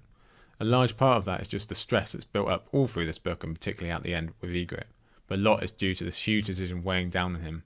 But also, so much is to do with Catelyn and the deep pain of childhood. It was not Lord Eddard's face he saw floating before him, though. It was Lady Catelyn's, with her deep blue eyes and hard, cold mouth. She looked a bit like Stannis. "Who are you?" that look had always seemed to say. "This is not your place. Why are you here?" While the focus is clearly on the emotion of the moment and more of that unwelcomeness feeling, with George clearly trying to steer the reader into thinking Jon might accept the offer so he can avenge this childhood pain, I can't help but note the imagery. Blue eyes, like a white. Cold mouth. Well, she's no longer a corpse, but who can say if her blood is warm? Symbolically, it's definitely not. And she looks like Stannis. Well, we've already discussed how a fair few believe that Stannis might become a White or another, or the Night's King or something along those lines. And we've just been thinking about the Night Fort. So considering what we're going to discuss at the end of this episode today, yeah, that's a pretty poignant quote there. Jon goes on a mini tour of Castle Black, again trying to escape his choice, but he can't. Winterfell is too powerful. Everything he sees reminds him of his home, and home makes him think of being unwelcome and what everybody would want of him. Would Ned and Robb want him to rebuild what Ramsay burnt? What did the Stone King say? What was the will of the old gods? We should note here, he still hasn't addressed what it is he wants. And my own bursts when hearing Eddard describe it as the heart of Winterfell, because it so is. And that brings more complication. Ned might want Winterfell restored, but to do that, Jon would have to destroy the heart and soul of Winterfell, something Ned clearly wouldn't want. Like in his last chapter, Jon simply can't comprehend doing that. Although, note, we're establishing the theme of Jon having to kill something to save it. That might come up, maybe. Jon's mulling on this is interrupted by Thorne and Marsh and Powell's clearly plotting, as Jon says, and perhaps showing their predisposition for betrayal. But Jon merely walks out and leaves them to it. It goes to show he's not really aware of what's actually happening at Castle Black. He's too wrapped up in his own stuff. He's just removed himself entirely, doesn't want any part of it. That's why Sam is so skilled and valuable, because he is aware of the mood and current and is doing something about it. If he hadn't, Jon would have found himself serving under Lord Commander Janos Slynt, and more than likely would have been executed. It goes to show what a good pairing Jon and Sam would make, and we know full well how helpful it would have been in Dance to have someone who could sense the mood and observe underlying plots. Yeah, that really would have been very handy, especially at the end. Unfortunately, that's the last alarms again. It's only as Jon continues his tour that he gives a thought to the political situation they're all in, and even then it is only as an addendum to his decision and whether that should have any sway. But the main point is Jon walking through his recent history, reflecting on all those he has lost or fought beside in this very spot. Because gaining Winterfell wouldn't just be gaining Winterfell, it'd also be leaving Castle Black, the place he fought so hard to get back to, and then so hard to defend. So, shouldn't he want to stay? But then look at these memories, full of loss. Shouldn't he want to leave? And imagine Janos doesn't kill him. Can he actually stand to stay around and see what Slynt does to the Night's Watch? And just to throw it in here, because it kind of fits anywhere, remember, Jon is deliberating over all of this without the knowledge Robb did name him heir to Winterfell, or, we assume. Imagine what a weight off his shoulders that would have been. Maybe that will come up in the future. But anyway, Jon's brooding takes him beneath the wall he saved and back out into the wild, into the region he recently saw the wildling dreams die, where he first met Ygritte, where their beloved cave lies miles and miles away, and he finds himself sitting away from the carnage of battle, alone, save for the trees, and tries one final way up when he finally gets to what he himself might want. To stay at the wall almost certainly means death. To go home might mean Vale as a wife, a son of his own, a true-born son, who could grow up with gillies and manses. He could truly recreate what was stolen from Winterfell. And what follows is a beautiful piece of writing. I remember it absolutely flooring me during my most recent read-through, and I wish I could read it all here for you right now, but I'll be select. First comes Jon's great admittance. He wanted it, Jon knew then. He wanted it as much as he had ever wanted anything. I've always wanted it, he thought guiltily. May the gods forgive me. It was a hunger inside him, sharp as a dragonglass blade. Yes, Jon dares to want an actual life for himself. How dare he? But as soon as he thinks that, he has another thought. A hunger. He could feel it. It was food he needed, prey, a red deer that stank of fear, or a great elk proud and defiant. He needed to kill and fill his belly with fresh meat and hot dark blood. His mouth began to water with the thought. And, just to interject here, you are a damn fool if you think I'm not reading this bit out. It was a long moment before he understood what was happening. When he did, he bolted to his feet. Ghost? He turned towards the wood. And there he came, padding silently out of the green dusk, the breath coming warm and white from his open jaws. "Ghost!" he shouted, and the direwolf broke into a run. He was leaner than he had been, but bigger as well, and the only sound he made was the soft crunch of dead leaves beneath his paws. When he reached Jon, he leapt, and they wrestled amidst brown grass and long shadows as the stars came out above them. I have no problem admitting to you people that I get incredibly emotional about animal stuff, sometimes more than I do about human stuff. I'm a doggy owner too. So this reunion, yeah, it hits me square in the chest, and I think you might have been able to tell in my rereading there. I was smiling reading that bit out to you. They even have the Disney slow-mo run towards each other. Is this my favourite reunion in A Song of Ice and Fire? My friends, it's not even close. Most of the reunions we get are terrible and painful, and we get far more goodbyes than anything else. The majority of this book is bad news. Not here. This is the happiest moment we've had in an age. Ghosty has returned to us, yes. And whether he is oddly powered or not, that's a hell of a journey he just made. Now there's your movie, yeah. Sappy or not, I completely believe it was his desire to get back to Jon that got him here. And yeah, I think you can tell, I'm just happy he's back. I love this moment, it is one of my favourites. Another quote. And he alone of all the direwolves was white. 6 pups they'd found in the late summer snows, him and Robb. 5 that were grey and black and brown, for the 5 Starks, and 1 white as snow.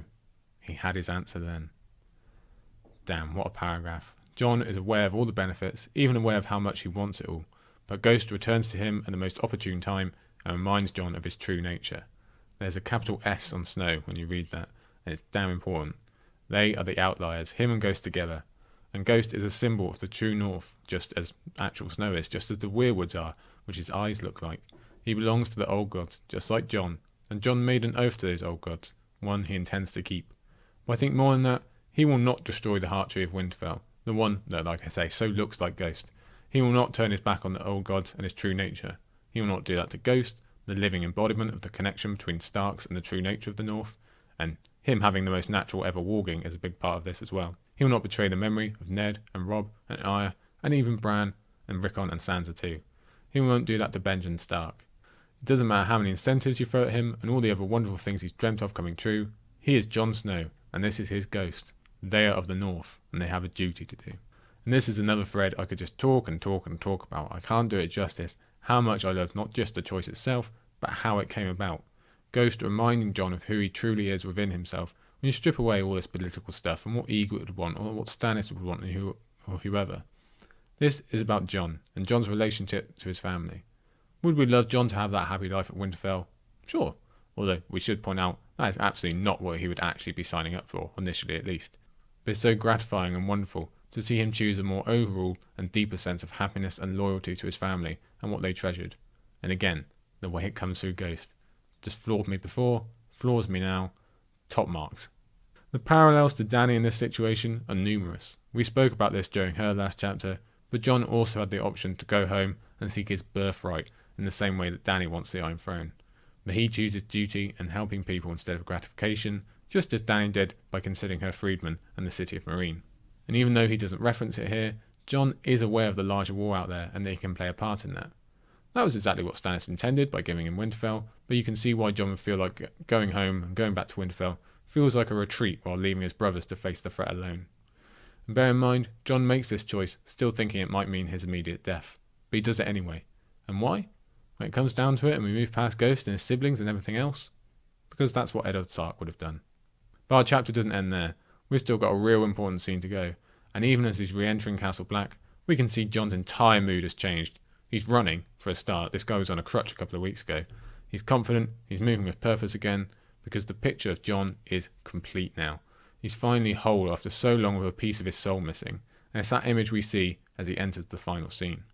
Firstly, I love that Stannis has essentially put the Night's Watch under siege until they make a decision. It's such a hilariously Stannis thing to do, and certainly makes sense considering his history. He knows what a motivating factor hunger can be. Jon finds the Night's Watch in chaos, with Janos insisting on getting his Turncloak agenda heard, and everyone else just shouting out pure noise. It's an easily imaginable scene from a film when Pip whistles and everyone turns to see Jon silhouetted at the back there, a much-grown Ghost at his side. I love imagining the feeling that Janos and Alliser must have had when they saw Ghost, especially Janos, who has never seen one before. A lot of them there haven't. To be fair, Slint rallies pretty well in terms of getting words out, but he also sounds like a lunatic. I say hang him for a Turncloak and a warg, along with his friend Mance Rayder. Lord Commander, I will not have it. I will not suffer it. This, especially, turns off the brothers from Slint completely. But it's Alistair Thorne who calls for an end to the arguing, likely because he knows Slint is going to lose himself votes by the minute. The quicker they can do this thing, the better, especially when he has the final kicker of Offal Yarwick to maybe put his friend over the edge. Hilariously, Offal goes the other way. Even he is tired of Slint, and it's not exactly a ring endorsement for Jon, but it's a hell of a lot more than he's giving anyone else. Janos Slint had turned from red to purple, Jon saw, but Sir Alistair Thorne had gone pale. I think we're all pretty big fans of that line, aren't we? The momentum sweeps along here, completely unstoppable. Is this shouting for a black kettle an indication that a kettle black might end up on the wall? Maybe all three of them? Could be. In fact, the only thing that can stop the brothers now is the sudden reappearance of Mormont's Raven in a moment of amazing timing. As much as I like Thorne looking like an absolute fool, and Slint's defeat being a complete and utter beatdown, I have to confess I wasn't the biggest fan of this edition. I wanted to see Jon win on his own without the parlour trick, because you can really see a lot of people genuinely think Jon is a great idea once Sam has brought up the suggestion. They just needed a push, and Sam provided. Now, I don't talk about the Ravens and Blood Raven theories all that much because there's just so much we don't know yet, but it's pretty unavoidable here. You can see why Thorne thinks Sam set this up. It looks pretty damn scripted, and maybe it is. Theories abound about Blood Raven trying to make sure Jon becomes Lord Commander, maybe because he wants Jon at the wall, maybe to ensure Jon doesn't go to Winterfell and burn the Heart Tree, maybe because he wants to keep an eye on a secret Targaryen. Who can say? I won't deliberate anymore. The idea of a high school movie ending continues. Everyone is suddenly slapping on the back and congratulating him. It turns out Jon never really had to make a choice at all, although we know it's super important that he did personally. We should have a shout out for Cotter and Dennis Mallister, both taking it with grace and marking them out to be pretty cool guys. But the best ending is Jon leaving the party, if you want to call it that, to sneak off with his original bunch of friends for a quick drink. They were once all green boys, completely new on the wall, and now look at them. There's one hell of a graduation. Sam also gets his due, and I think Jon knows he needs to appreciate this moment because it's all changed from here, for all of them. And we get one of the best ending lines in the book. The wall was his, the night was dark, and he had a king to face. Yeah. Goodbye, Jon. It's a long wait, but it will pay off when we return to you. And since we're leaving Castle Black there and won't be returning, it seems like a pretty good place for a halfway point, a halfway shout out. It's been a bit different this week because we've still got a lot to go. This podcast's already running long and nothing really jumped out to me this week as something that I should be mentioning. So I think what would be more appropriate is, I've seen as it's the ending here in the last episode of Storm of Swords, we give a shout out to the main people themselves, Aziz and the Shea of History of Westeros. For Vale is obviously their baby. We wouldn't have Scraps and Scrolls without them coming up with this idea and asking me to work for them on it. Probably wouldn't have a podcast at all if they hadn't originally asked me to work with them like 3 or so years ago now, because I wouldn't have gained that confidence and got all this, not only skills of research and constructing essays and all this stuff and helping them write podcast scripts, everything that we've done together over the past few years. It's been quite a lot. It's quite the ride. And even before that, they were the ones that inspired me to get involved with the fandom and writing stuff and talking stuff. They were the first ones I really came across, right back in the old days of discovering and talking about Fire. They were my first steps into the fandom. Them, Radio Westeros as well. So I'm hoping you all will join me just in saying thank you, not just for Vale and these past 3 books, but for everything they're putting out. I still don't know how they do it. I've looked behind the curtain and I still can't see how they're pumping out this much quality content nearly daily. Every time I go on YouTube, there's some new video, there's some new podcast, there's something new that these guys have been up to, and I know personally how hard they both work and do all this stuff. You guys, they really only see the tip of the iceberg, and it's a hell of a tip on an iceberg, don't get me wrong, but there's so much more that goes into it on the writing and preparing and everything, and couldn't ask for 2 better people to work with. So I'm very lucky. I'm hoping you will join me, and a big thank you as well. We'll leave it there. Thank you guys. Thank you always. Okay, let's get back to it. Like I was saying, there's still plenty to go. And I should give a larger thank you to History of Westeros, but hopefully we can continue doing that by just doing a good job and giving them our support. Let's get back to it now as we return to a long-awaited location we haven't seen for quite a while, the Vale. Yes, it's Sansa VII. We're here. Chapter 80. The last true POV chapter of the best book of the series. No offence to Merrett, you've still to come. I think it's really fitting that the focus of said last chapter is, essentially, the Forgotten Girl. No one knows where Sansa is. The world is already starting to move on without her. After spending so long in the centre of Westeros, she's now in the place that has kept itself on the perimeter the most out of everyone during this national war. Even Dawn, of all places, has been more involved in the Vale. We've seen how events in King's Landing have wrapped up.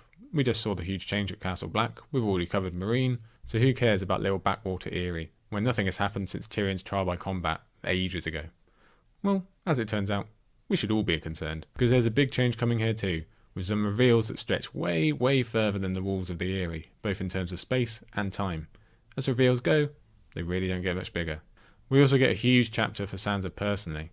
We've already discussed how the idea of Sansa separating from her Stark identity is fairly overblown overall, and she really starts reconnecting with her family much earlier than some would have you think. Still, you can't deny this chapter is a huge scene for such. And in the final bit of chapter sequencing for the book, we have all that coming after Jon has just searched for his own family feelings, especially in relation to the home they both grew up in. Jon has just decided to be true to himself. Sansa is actively making sure she's becoming someone different. While Sansa dreams of home, and Arya also, which is nice, she knows full well that she is not there. Not only is the Eyrie physically different, it feels different, and the first part of this chapter goes to show what the long-term rule of Lysa, plus the coming winter, has done to the place, by which I mean empty it.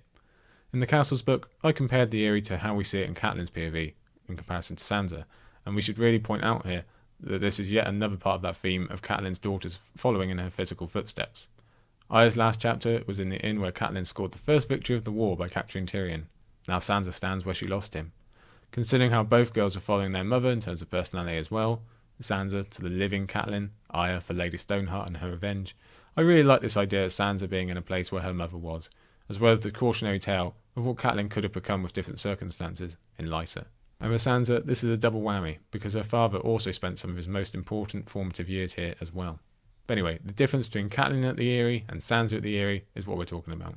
The Eyrie is obviously never going to match Winterfell for warmth or the Red Keep for activity, but now it's completely lacking in both. There was at least a court of sorts when Catelyn visited, there was large groups of people and points of interest. But now under Lysa, it is an empty, cold place that's been hollowed to its bare bones. No one who doesn't need to be there is there.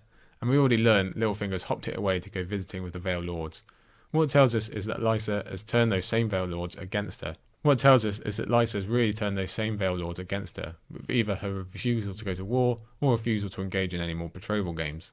Her oddities and insistence on withdrawing, as much as humanly possible, has turned a great castle that, okay, to be fair, is always kind of quiet due to its location, into a shell of its former self.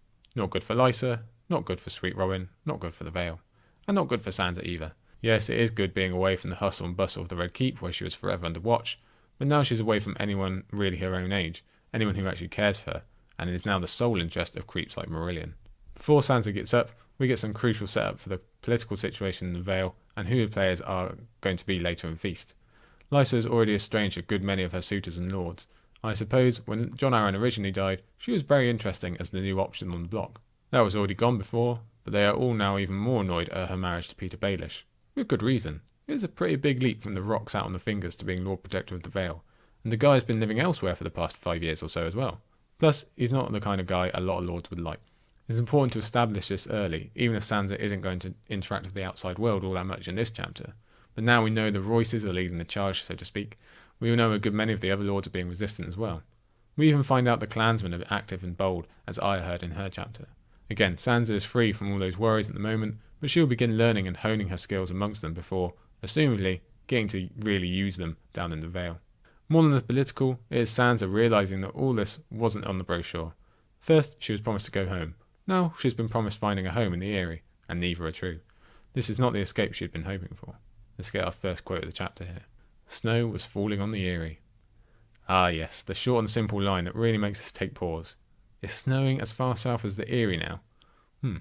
Granted, it's very high up, but still, this is obviously a progression, and we've passed another checkpoint of the overall story, as well as tying back to the very beginning of the book, when it suddenly started snowing on Chet.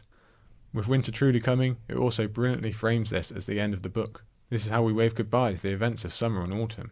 We are ever closer to the true winter. And of course, we all know we're going to see some major influence from the wintry weather back in the north and here in the Eyrie, but it means that endpoint is coming ever closer. It's good timing given how much activity we've just seen in terms of the wall being prepared for just that. It's also the kickstart for Sansa to really miss her home and her people. Jon saw the snow-white fur of Ghost to remind him of himself. Sansa is now seeing snow for the first time since leaving home, and she's just been dreaming of that home. Is it the aura of the snow that made Sansa dream that dream, or mere coincidence? Snow means Starks. Sansa is still a Stark, even if she does say the name is Elaine. Sansa herself thinks of some of this as the snow sends her down memory lane, again, like the Jon chapter, to days of innocent childhood playing, but also to the day those all stopped when she left Winterfell, her home, and half her family, forever. And again, like Jon, she remembers the flakes melting in Rob's hair. It hurt to remember how happy she had been that morning. I thought my song was beginning that day, but it was almost done. Oh, that's a nasty one. The pain of remembering might be why Sansa has never looked at this so directly. Obviously, she knows it was a mistake to leave Winterfell, but really looking back and thinking on it is a different matter. It hurts to realise just how much she loved what she's lost. So instead of doing that, Sansa gets up, she gets dressed, and manages to find some alone time, some very rare alone time. She manages to get herself down to the same garden where Bronn fought Savardis. She even notices the statue that Bronn toppled over. And you know I'm enjoying this look inside one of the great castles, oh yes, I like the details. And she discovers a scene of pure beauty and tranquility. Considering the burning of slave masters, the slaughters at weddings, the war at the wall, down in the mud of the Riverlands, this is quite the ending for a book that's pretty chaotic and pretty terrible.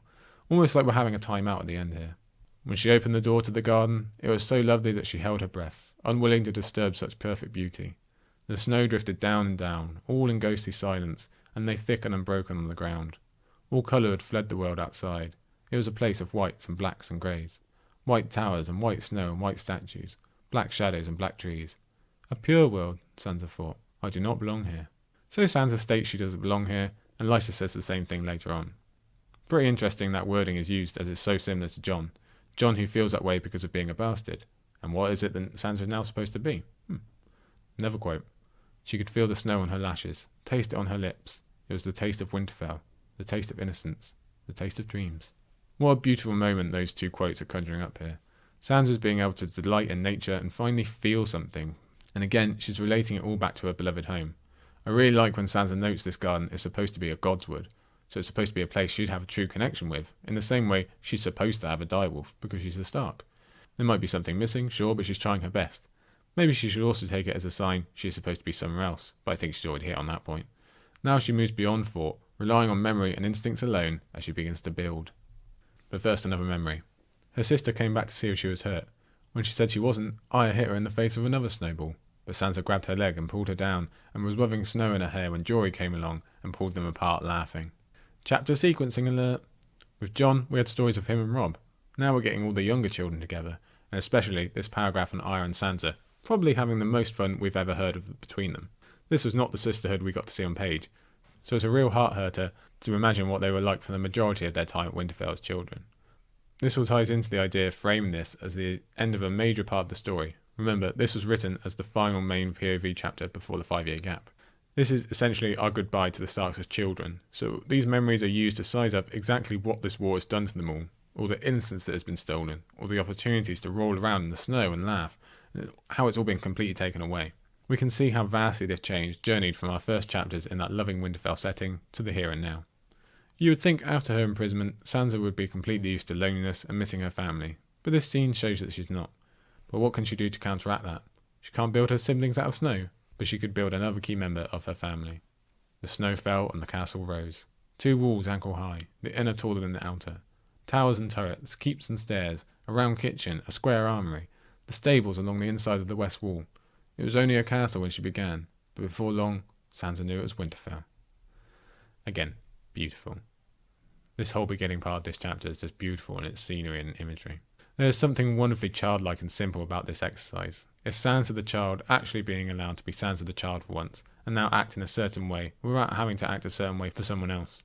They come calling, the maester and the servants and her aunt, but none disturb the child building her home in the snow. Then again, this is also a creation of Sansa the adult. Look at the detail in this thing, look at the creativity. This isn't just a rough outline, it's got bulwarks and crenellations for crying out loud. Sansa should probably write a castles book, I think it might do better than mine.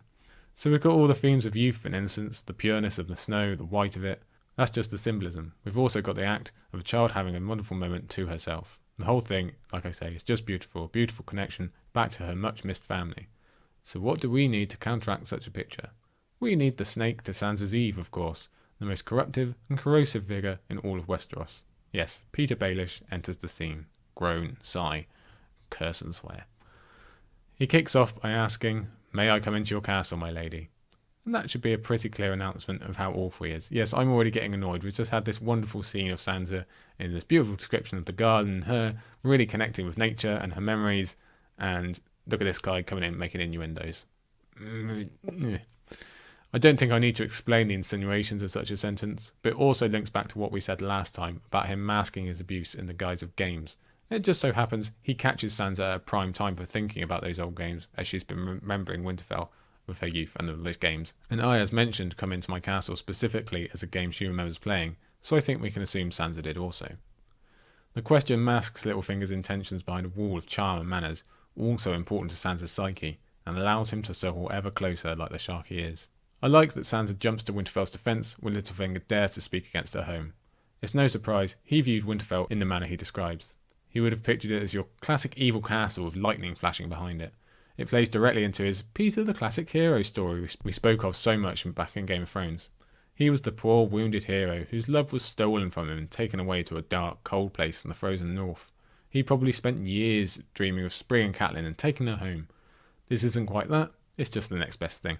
And trust Baelish to come and change this pure moment for Sansa's sense of self into a bonding session between the two instead, making her feel that they are ever closer because he's being so helpful and gentlemanly and has all these clever solutions she didn't think of. It is, again, that circle ever tightening and an effort to integrate himself to her yet again. And you'll note the increased physicality is back, just like last time. On this occasion, he's touching her face for no practical reason, and Sansa even thinks, "I don't understand," as he does so. He goes on with the helping until Sansa's wonderful morning fills her with enough bravery to challenge his lie about going home. She wondered where this courage had come from, to speak to him so frankly. From Winterfell, she thought. I am stronger within the walls of Winterfell. No argument here, Sansa. We look forward to seeing the real version. But then we fall off a cliff higher than the giant's lance, and this slow, gentle, beautiful chapter that's supposed to be this calm roundup after the chaotic book changes completely into a terrible, disgusting crime as Peter forces a kiss on poor Sansa. And bear for a warning, this is tough to read and to hear, so you might want to mute this bit. Sansa tried to step back, but he pulled her into his arms, and suddenly he was kissing her. Feebly, she tried to squirm, but only succeeded in pressing herself more tightly against him. His mouth was on hers, swallowing her words. He tasted of mint. For half a heartbeat, she yielded to his kiss, before she turned her face away and wrenched free. "What are you doing?" So if you want to dig out some victory, it's that Sansa is able to get herself free, but it's not really much of a victory. The force with which the kiss is taken is tough. Yeah, like I said, tough to read, tough to hear.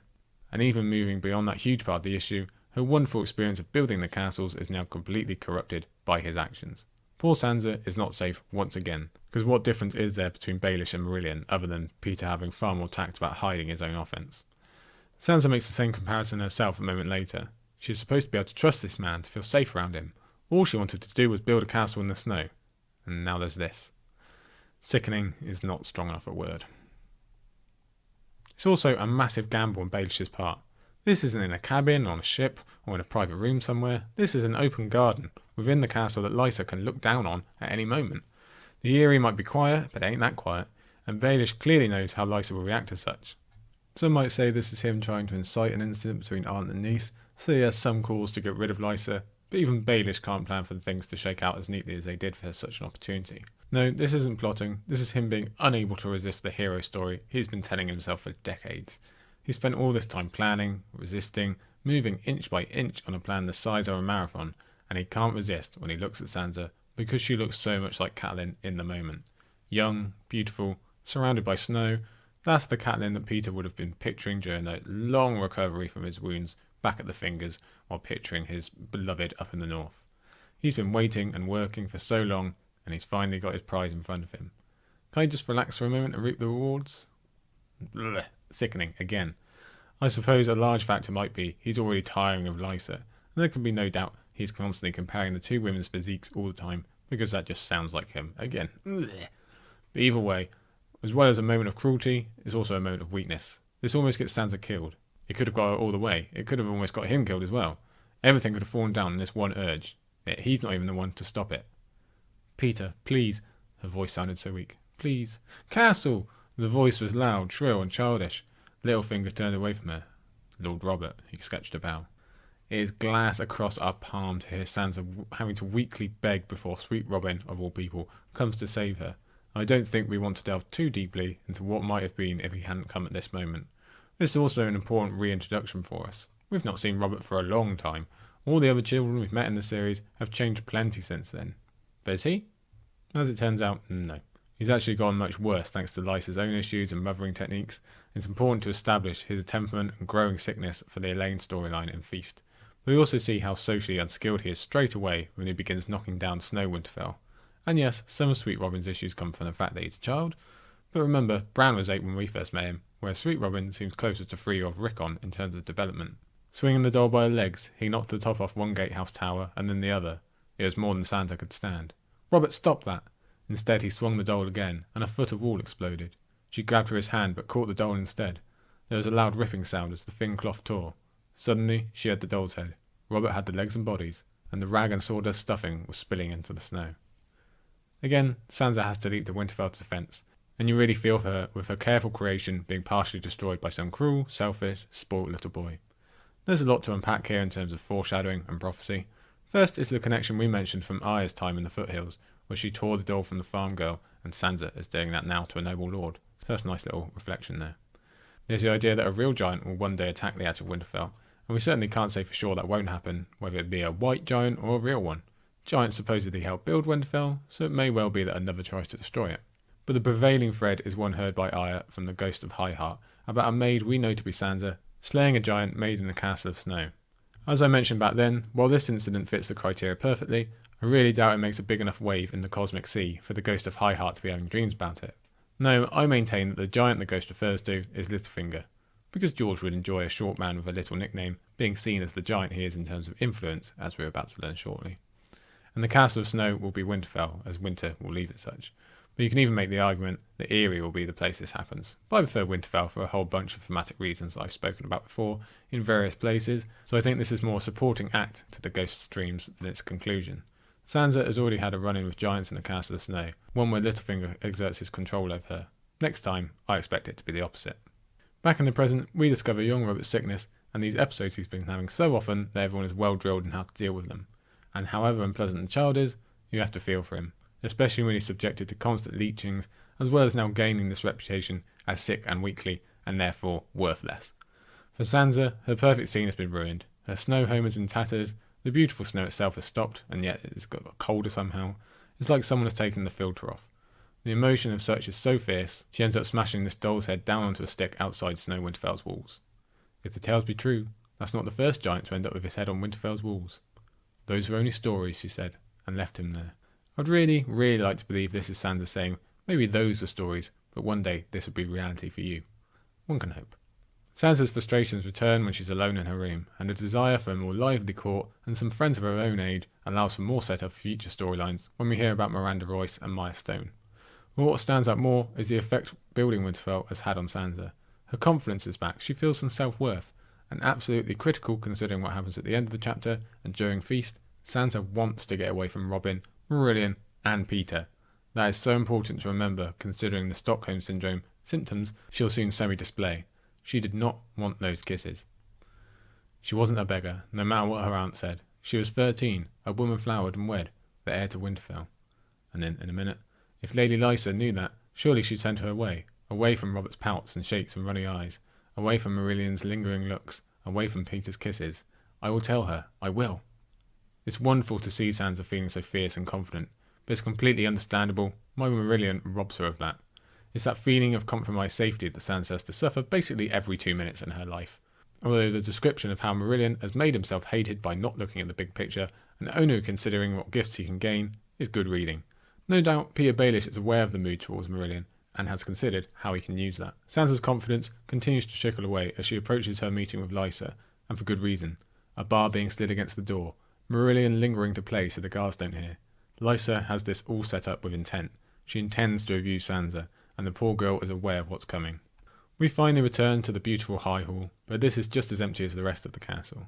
It feels like there is something fake about it, that this is not truly Lysa's place any more than it's Sansa's. Anyway, we have the weirwood chair and the weirwood door. 2 for 1. Yes, weirwood that can't connect to the soil, but still. If it turns out Bran, or someone else, can see through disconnected weirwood, that is pretty huge for this moment and 100 more. Lysa does not mince words when she finally comes face to face with her niece, and it's not long before we see how bad her mental state has become. In truth, she's likely been this bad for a while now, but I think the recent win of finally snagging Peter has actually made her worse. Consider, she has had one goal, one obsession, that her entire world has revolved around since she was a girl. For almost her entire life, every action taken has been one she believes will get her closer to Peter Baelish. So now she has him, her nerves are completely shot for fear that she could lose him again. It's a dog chasing a car scenario. She doesn't actually know what to do. Before she was always working, always gaining, day by day, ever closer to having him. Now she's there, the only alternative is to lose him in her mind. And that's what we see with Sansa.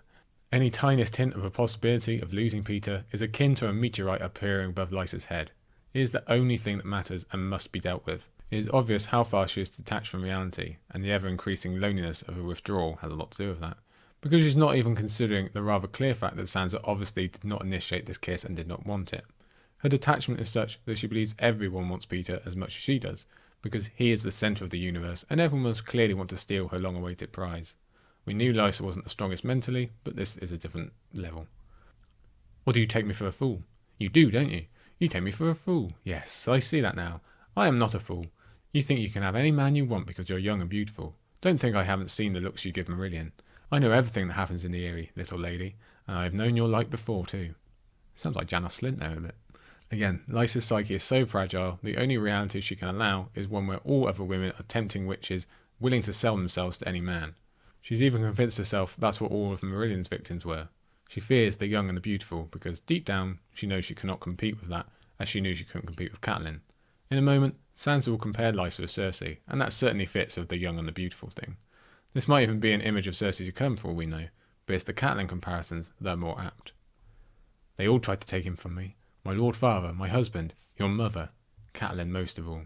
As much as Peter looks at Sansa and sees Catelyn, so does Lysa, and all those insecurities from her youth come rushing back.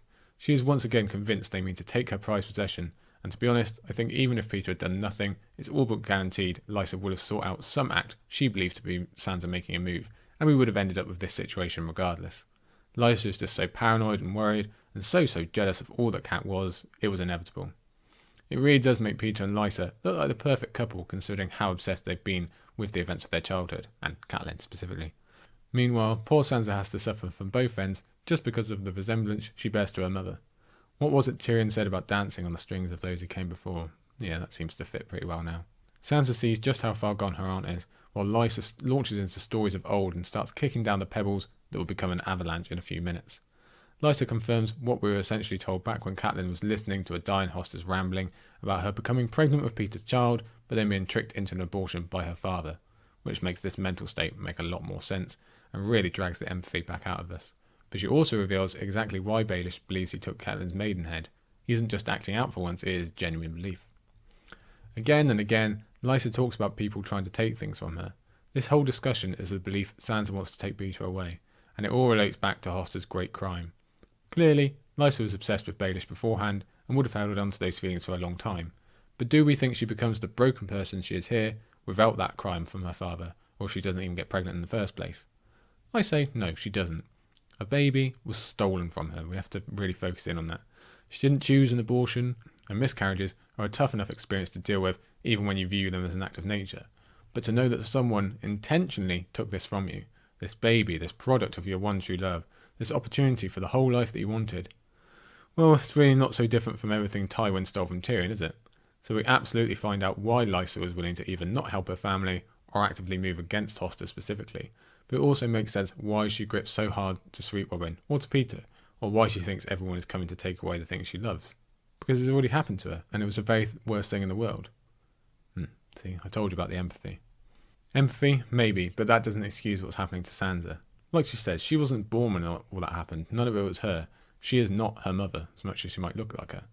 But as she's trying to say what she thinks Lysa wants to hear, it only adds to the fire, and those Lysa pebbles start rolling a bit faster.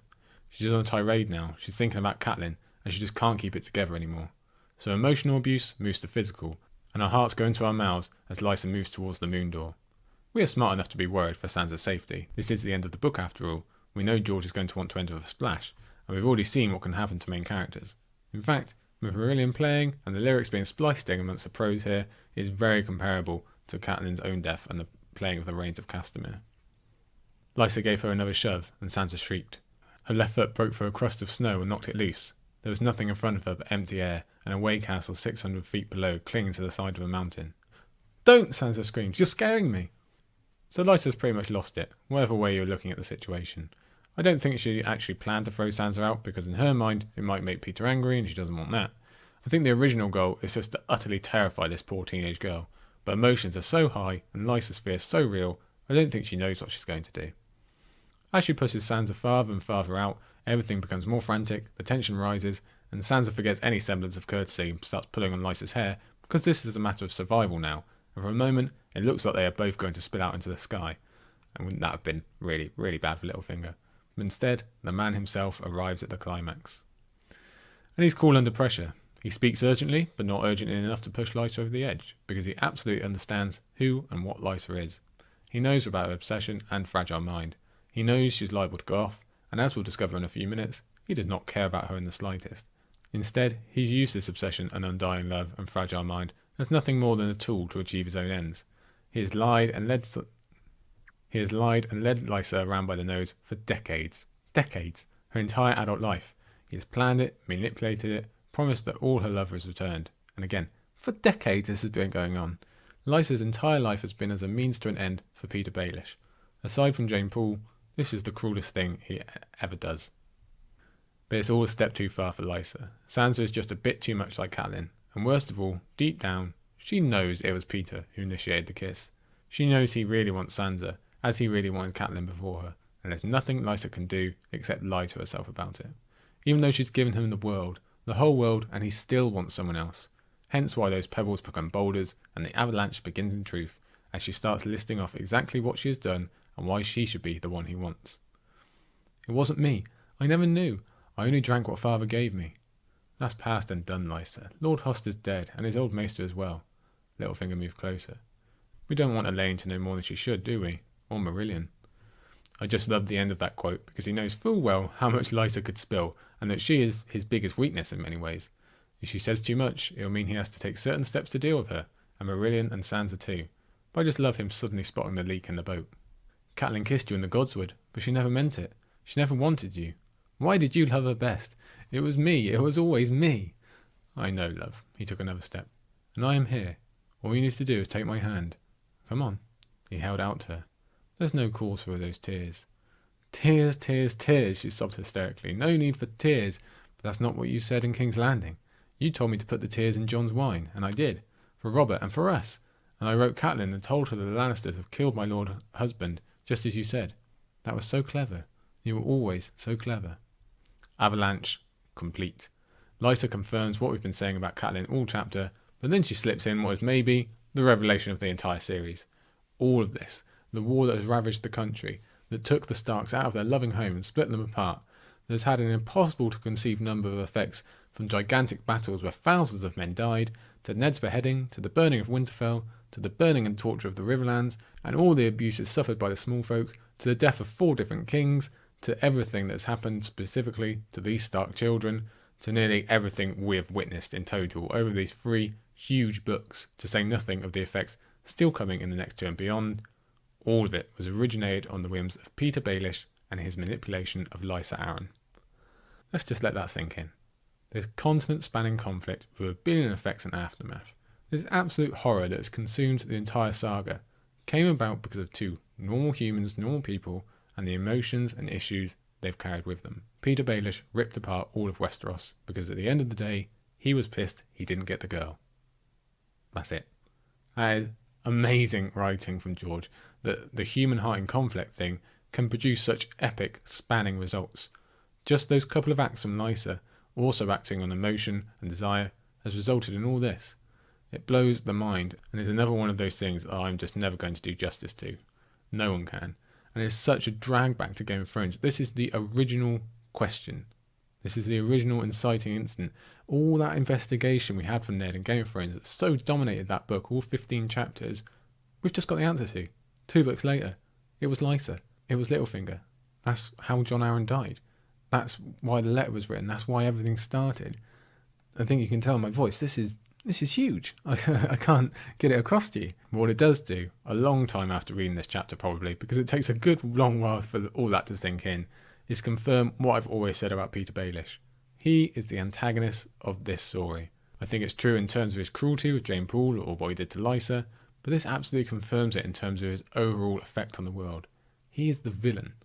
It's a huge moment that we hear all this, but never forget, Sansa does too. She's not really in a position to digest what she's heard, and she doesn't have half the pieces of the puzzle we do, probably not even a quarter. But that won't always be today. I'm betting she's going to think back on this conversation and start clicking things into place. But anyway, we've still got more chapter to go. Peter talks Lysa down just long enough to get Sansa safe, and we arrive at a few rather famous lines. I've only loved one woman, I promise you. Lysa Arryn smiled tremulously. Only one? Oh, Peter, do you swear only one? Only Cat. He gave her a short, sharp shove. Lysa stumbled backward, her feet slipping on the wet marble, and then she was gone. She never screamed. For the longest time, there was no sound but the wind. Typical Littlefinger. The act isn't enough. It's not enough to just murder someone. He has to get the last word in. He has to have a line. It's cruel just for the sake of it. One last knife in Lysa's soul. Last quote here. Run, let my guards in then. Quick now, there's no time to lose. This thing has killed my lady wife. What I'm thinking on this ending is that Littlefinger really brought all this on himself. I've no doubt he eventually did want to get rid of Lysa, use his position as her husband to assume the regency, and then keep both Robert and Sansa close at hand. But I'm not sure he ever meant to do it this quickly. Basically, he slipped up with Sansa because he couldn't help himself. As we've seen before, sometimes his own obsession with the old slights and his hero journey take over his grand plans, and kissing Sansa was one such time.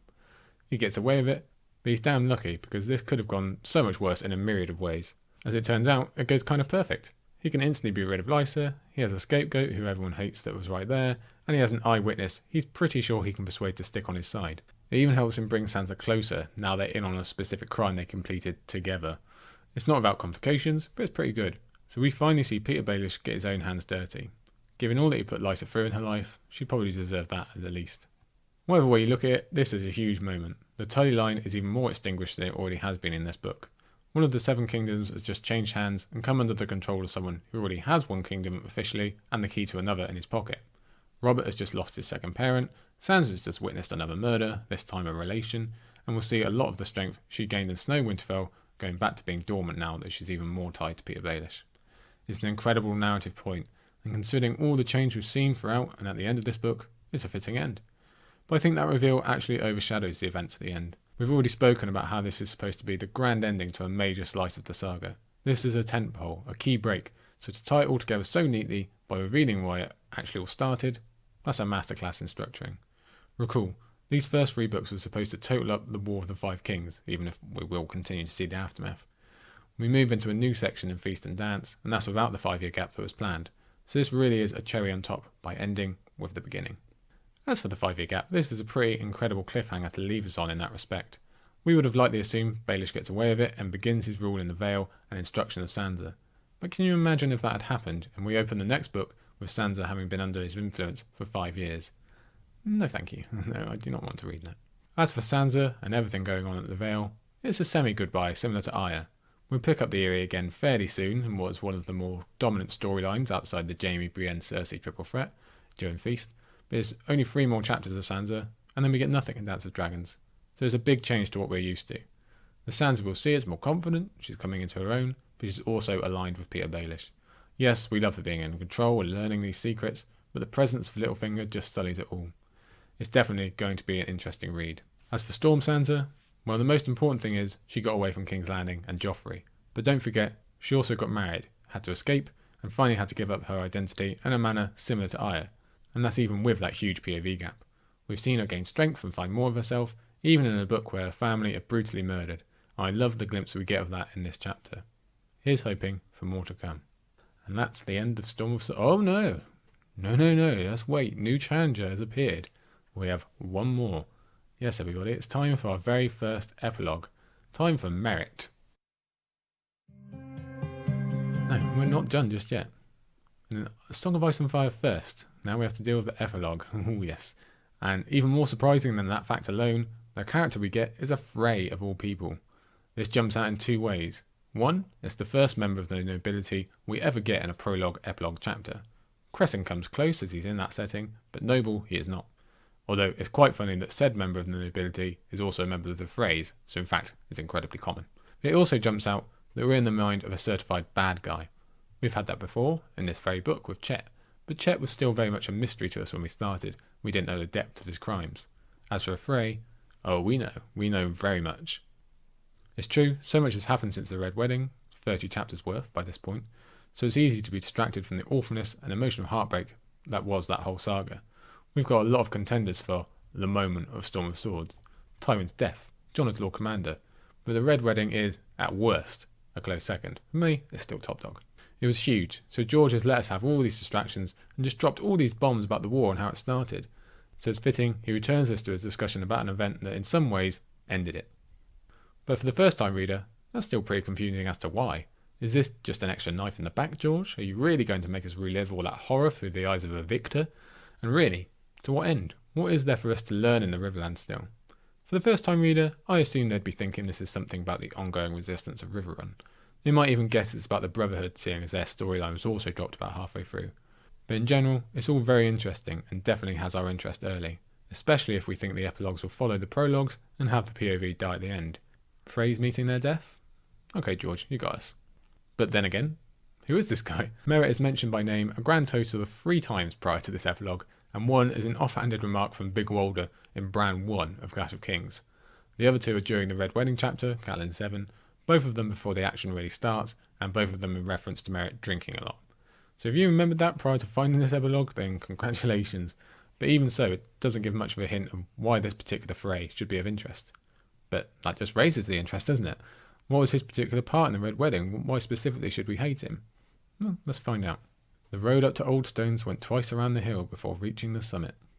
Considering the chapter we just had and all these questions a first-time reader would have about this epilogue, we could be forgiven for skipping over that first line. but it is actually really fitting to have Catelyn return here to start enacting her vengeance. This is the site of a first man king who fell, and whose line was ended, remember. When we were here before with Robb and Catelyn, we spoke to all the similarities between Christopher and Robb, and why this spot means so much. So it certainly makes sense as a site for justice and revenge, and avenging what has become specifically of the Riverlands.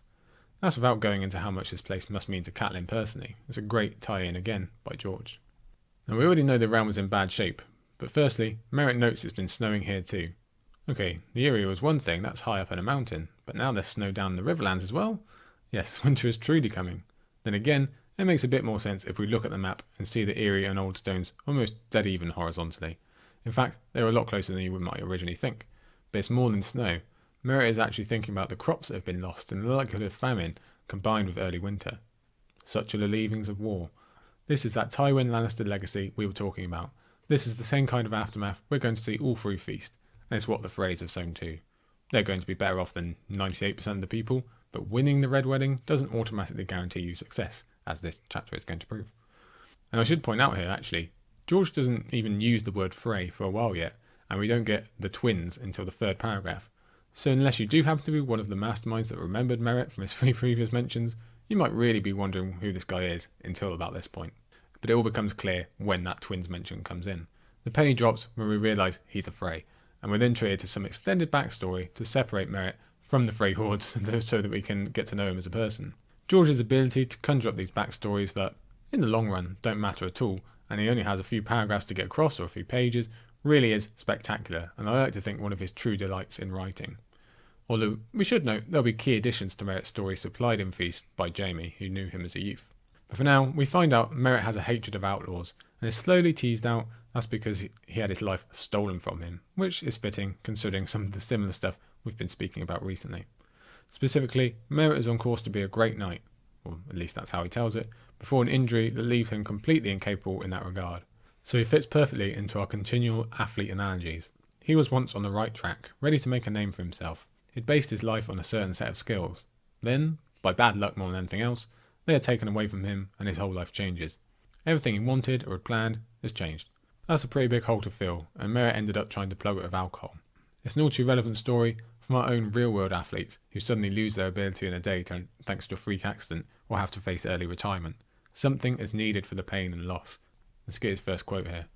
Besides, my wife is a shrew. My father despises me. My children are worthless. What do I have to say sober for? He was sober now, though. Well, he'd had 2 horns of ale when he broke his fast, and a small cup of red when he set out. Yeah, that definitely sounds like the words of an alcoholic, but we also learn Merrett is a very unhappy man indeed, which fits him much more smoothly into our previous prologue characters. For the most part, those 3 had a problem and had a plan of how to deal with it. Turns out, Merrett is the same. He hates his life and the circumstances that led him to such, but now he's on a quest that might just make everything right.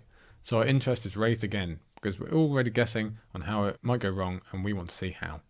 We learn Merrett is there to deliver a ransom for a captured Frey, Peter, who first timers might have an easier time remembering since Grey Wind made him fall off a horse. More so, we learn he volunteered for such a task because he needs to make some kind of splash to keep his head above water with so many other Freys swimming around.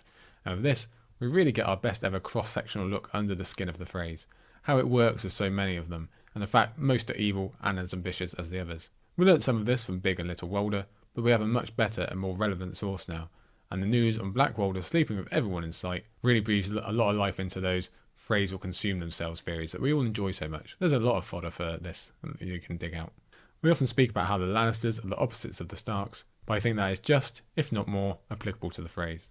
Merrett reminds us exactly the type of person he is, even if we forgive his injuries, when he molds the choice of just abandoning Peter and going drinking with the ransom money. But he also continues setting up the confusing and near countless factions within the twins and the Frey family. We are again reminded that Sir Stevron was supposed to inherit the twins, and by all accounts he would have been the best choice and seems to be amongst the best of the Freys in general. But he is gone, leaving Ryman Frey and his sons, whom we've also met, to inherit. But Merrett considers his own brother Lothar the most threatening of all. Lord Walder had ordered the slaughter of the Starks at Roslyn's wedding, but it had been lame Lothar had plotted it out with Roose Bolton, all the way down to which songs would be played. We spoke back in Catelyn's later chapters about Lothar being all sweet and courtesy in negotiation, and how we knew that all to be false on reread thanks to this very chapter. Yes, Walder Frey was signing off on the whole thing, but it was this Lothar that presented the friendly face, only to shake hands with a knife. He was the one to add all the extra cruelties just for cruelty's sake. This job could have been completed even quicker and less messier, but Lothar is evidently the type who likes to toy with his victims. Certainly, he has a vision of poetic justice and a touch of a sociopath about him. Another quote just to keep that fire going about the twins consuming themselves in the end. It was like to be every son for himself when the old man died, and every daughter as well. Yeah, just keep that back in mind. As more specifics of Merrett's backstory come through, we find he is currently basically drifting. He's too low down on the highborn scale to have anything to rely on, but too high up to have ever learned a trade or skill. Now he's in the tricky area of having zero prospects, but needing them sooner rather than later. Hence his volunteering for this risky mission. When it comes down to it, we have a son trying to earn some praise from his father. And what follows is a long tapestry of how circumstance and fate have worked against Merrett. He lost his skills thanks to a chance mace blow. He married into House Darry months before they lost much of their prestige in the rebellion. His marriage produced only daughters for years. Oh no, how terrible for you. And in case we're about to feel sorry for him, we get another reminder of Merrett being awful via how he views his children. And to be fair, though I argue a lot of this chapter is important only for this chapter, two of Merrett's daughters are some of the Freys we will see again and might have some importance down the line in Amoray and Fatwalder.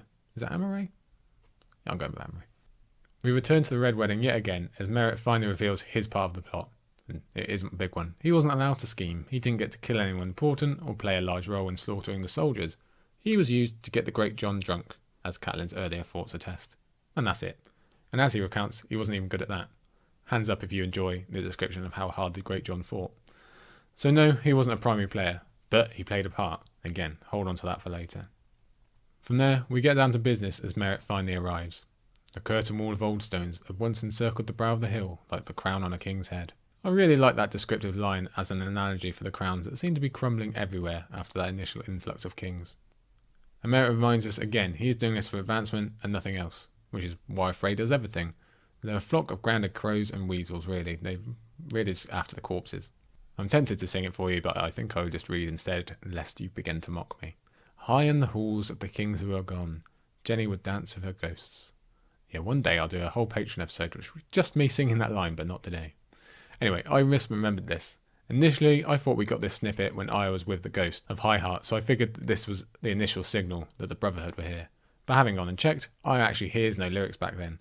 But Rob remembered there was a song about Jenny when he and Catelyn were here last, so it's actually a much deeper hint to the presence of Lady Stoneheart. Well done to you if you caught that already. It's interesting Merrett wants respect from Tristev's tomb when he originally arrives. I suppose he is Riverland's nobility, but it might be more to do with just naturally arguing with outlaws. But anyway, next quote. We're all cousins in Seven Streams. Okay, now we know that's the hint we're looking for. A singer from Seven Streams, and a much harsher, more direct voice beside him. Yes, it is the return of the Brotherhood. So we know Merrett is a goner, and we can get on with guessing which brother is which and when Beric will show up. Because, of course he will. He's the leader. He's the moral centre. We need him for the big goodbye, obviously. There's some woman in a robe there. Might be Lady Smallwood. Could even be the ghost of Highheart. Certainly, first-time readers have no reason to guess at the true identity. Meanwhile, Paul Merrett doesn't realise that Tom is already hinting this is all in relation to the Red Wedding, with his comments on Walder Frey liking loud wedding music. What he does realise is, he's in trouble. He's outnumbered, they're already taking his gold, and this whole venture seems rather foolish. Perhaps he would have been better off just drinking the 100 dragons, which is quite a lot, drinking it all away. Well, given chapter's end, we know he would have been better off in the short term. For now, he relies on his class and hopes that Beric will still be above the rest of these outlaws that Merrett still despises. Unfortunately, no luck there. It's my turn to be Lord Beric. Does that mean I have to be Thoros? The singer laughed. My lord, sad to say, Lord Beric was needed elsewhere. The times are troubled, and there are many battles to fight. So the truth about Beric's final death is kept from us still until the end of Feast. The Brotherhood know the usefulness of keeping up the spectre of Beric Dondarrion. That he's everywhere at once and cannot be killed. It confuses the nobility, and as we mentioned earlier in the book, the small folk really need to still rally behind that idol. I don't think as many would be signing up to help Lady Stoneheart. No, she's not as good on a poster. We also get that quick hint on why there are so many reports of Beric in so many places. Again, as we saw earlier on, with different people pretending to be Beric to add to the confusion and foggy reports. In fairness to Merrett, he stays strong in demanding to see Peter, but goes along amiably in the end. We've said that Old Stones is important as the setting here, but also note that this chapter, and what we find at the close, ends in the castle's Godwood. What better place to address the crimes of broken guest right and the need for justice? And what better way to show the lady we're about to meet again is truly different from before. You'll recall, the first time we met her was in a Godswood as well. Before that larger reveal, we get the first. Peter Pimple is already dead, hanged by the Brotherhood without banners, and as Merrett looks up in shock, his mind not even daring to think what this obviously means for his future, we get two large quotes on how this Brotherhood has changed. First, Merrett turned away from Peter. He could taste the bar on the back of his throat. You had no right. We had a rope, said Yellowcloak. That's right enough. And then secondly, I only came to ransom Peter. You said if you had the gold by sunset he wouldn't be harmed. Well, said the singer, you've got us there, my lord. That was a lie of sorts, as it happens. We'll have more talk on this in a minute when we come to the bigger reveal on our future knowledge that this is a true change in leadership, but immediately we know this is not the Brotherhood that we first came across of Aya. Those Aya chapters made a lot of effort to show the lengths the Brotherhood would go to for fair trials and due process, or at least make some effort towards them. This is quite different. The first quote is certainly problematic, as you can easily equate it to simply saying, because I can, it's allowed. And that opens up a whole can of worms about who has the bigger sword and what is right in the world.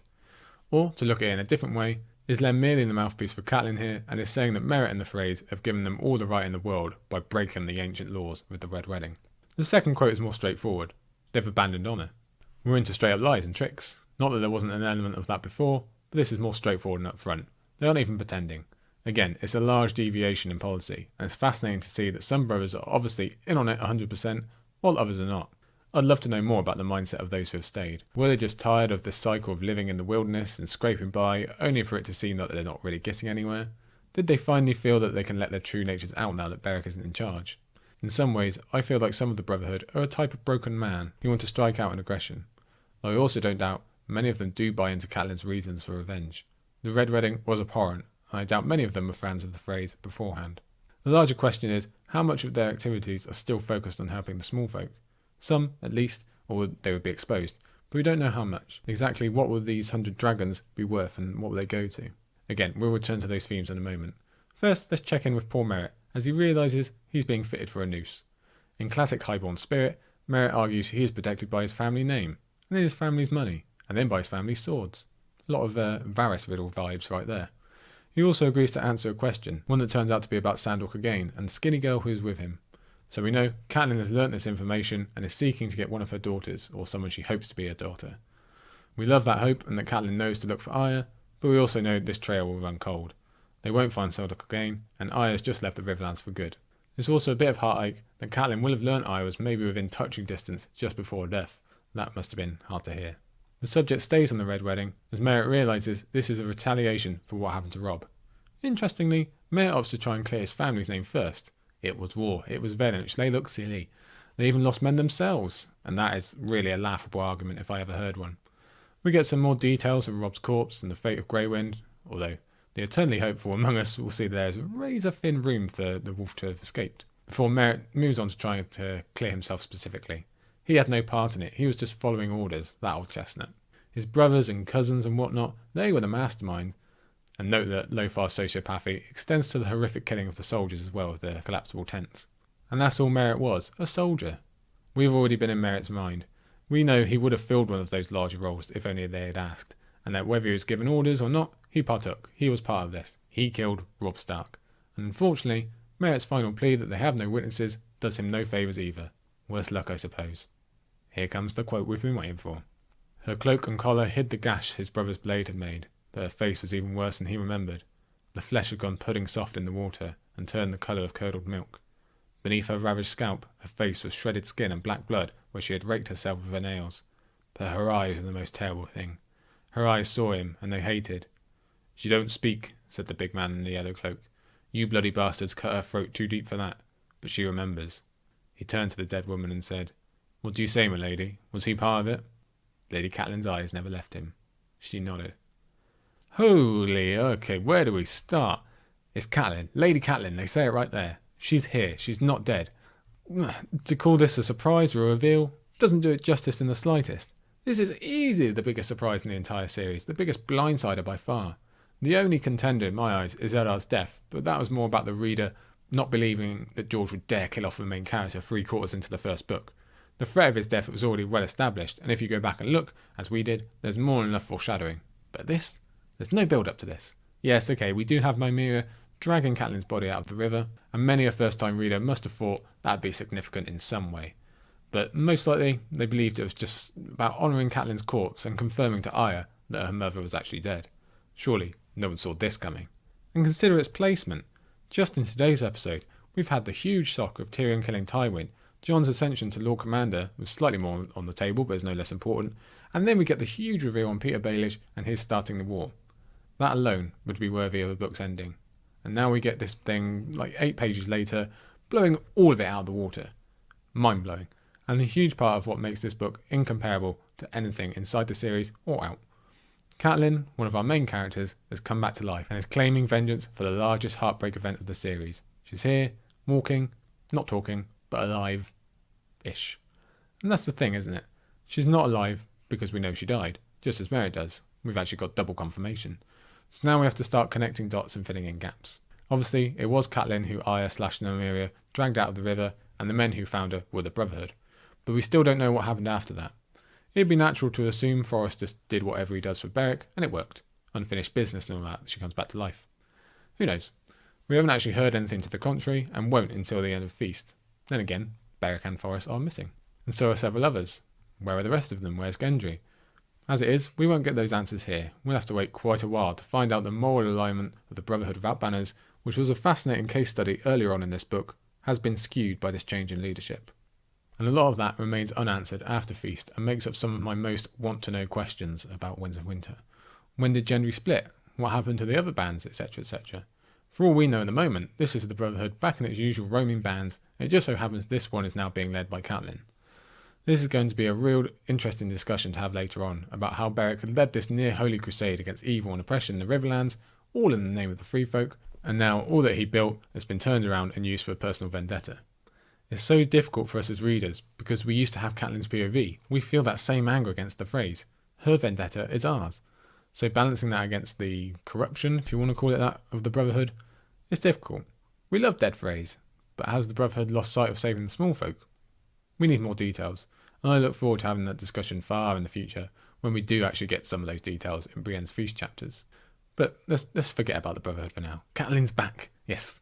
We as readers also have this huge level of excitement that one of our favourite characters, or favourite if you me, has returned, immediately mixed with the grim reality of that resurrection.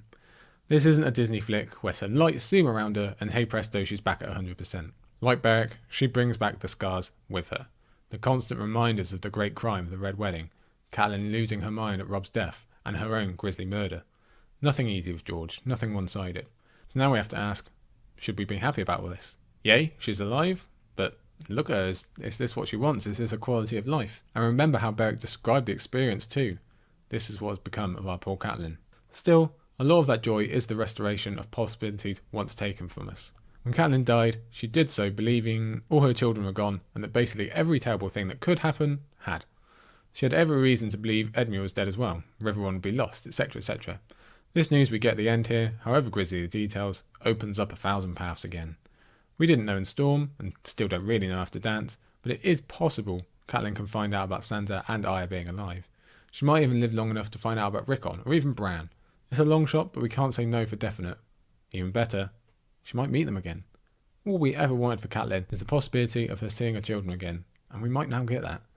Then we can really start going off the reservation and start thinking about her returning north or even having some larger role to play in the endgame.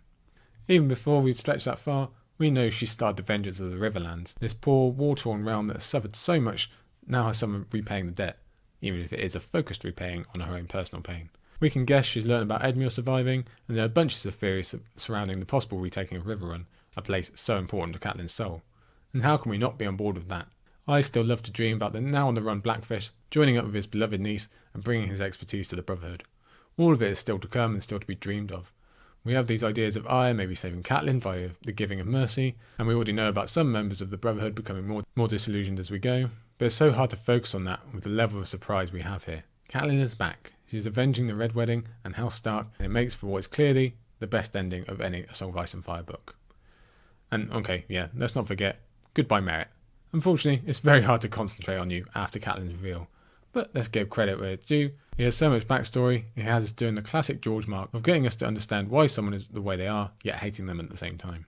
We get a fully fleshed character, and it makes his end worth that much more. Okay, for real this time, that, my fellow green folk, is a storm of swords. That is it.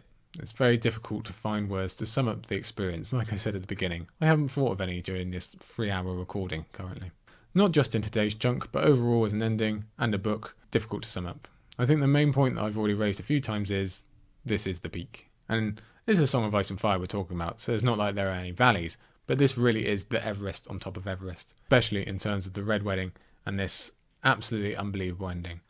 It shouldn't be possible to fit so many major moments into one act, but, well, here we are with our minds all over the floor.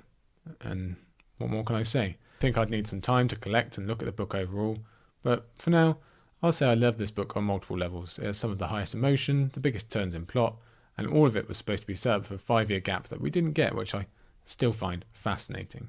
And I considered it ending in an extra section here on where everyone is supposedly ending up and what we were supposed to think the future storylines were at the publication of Storm of Swords, or if you got this far as a first-time reader back then.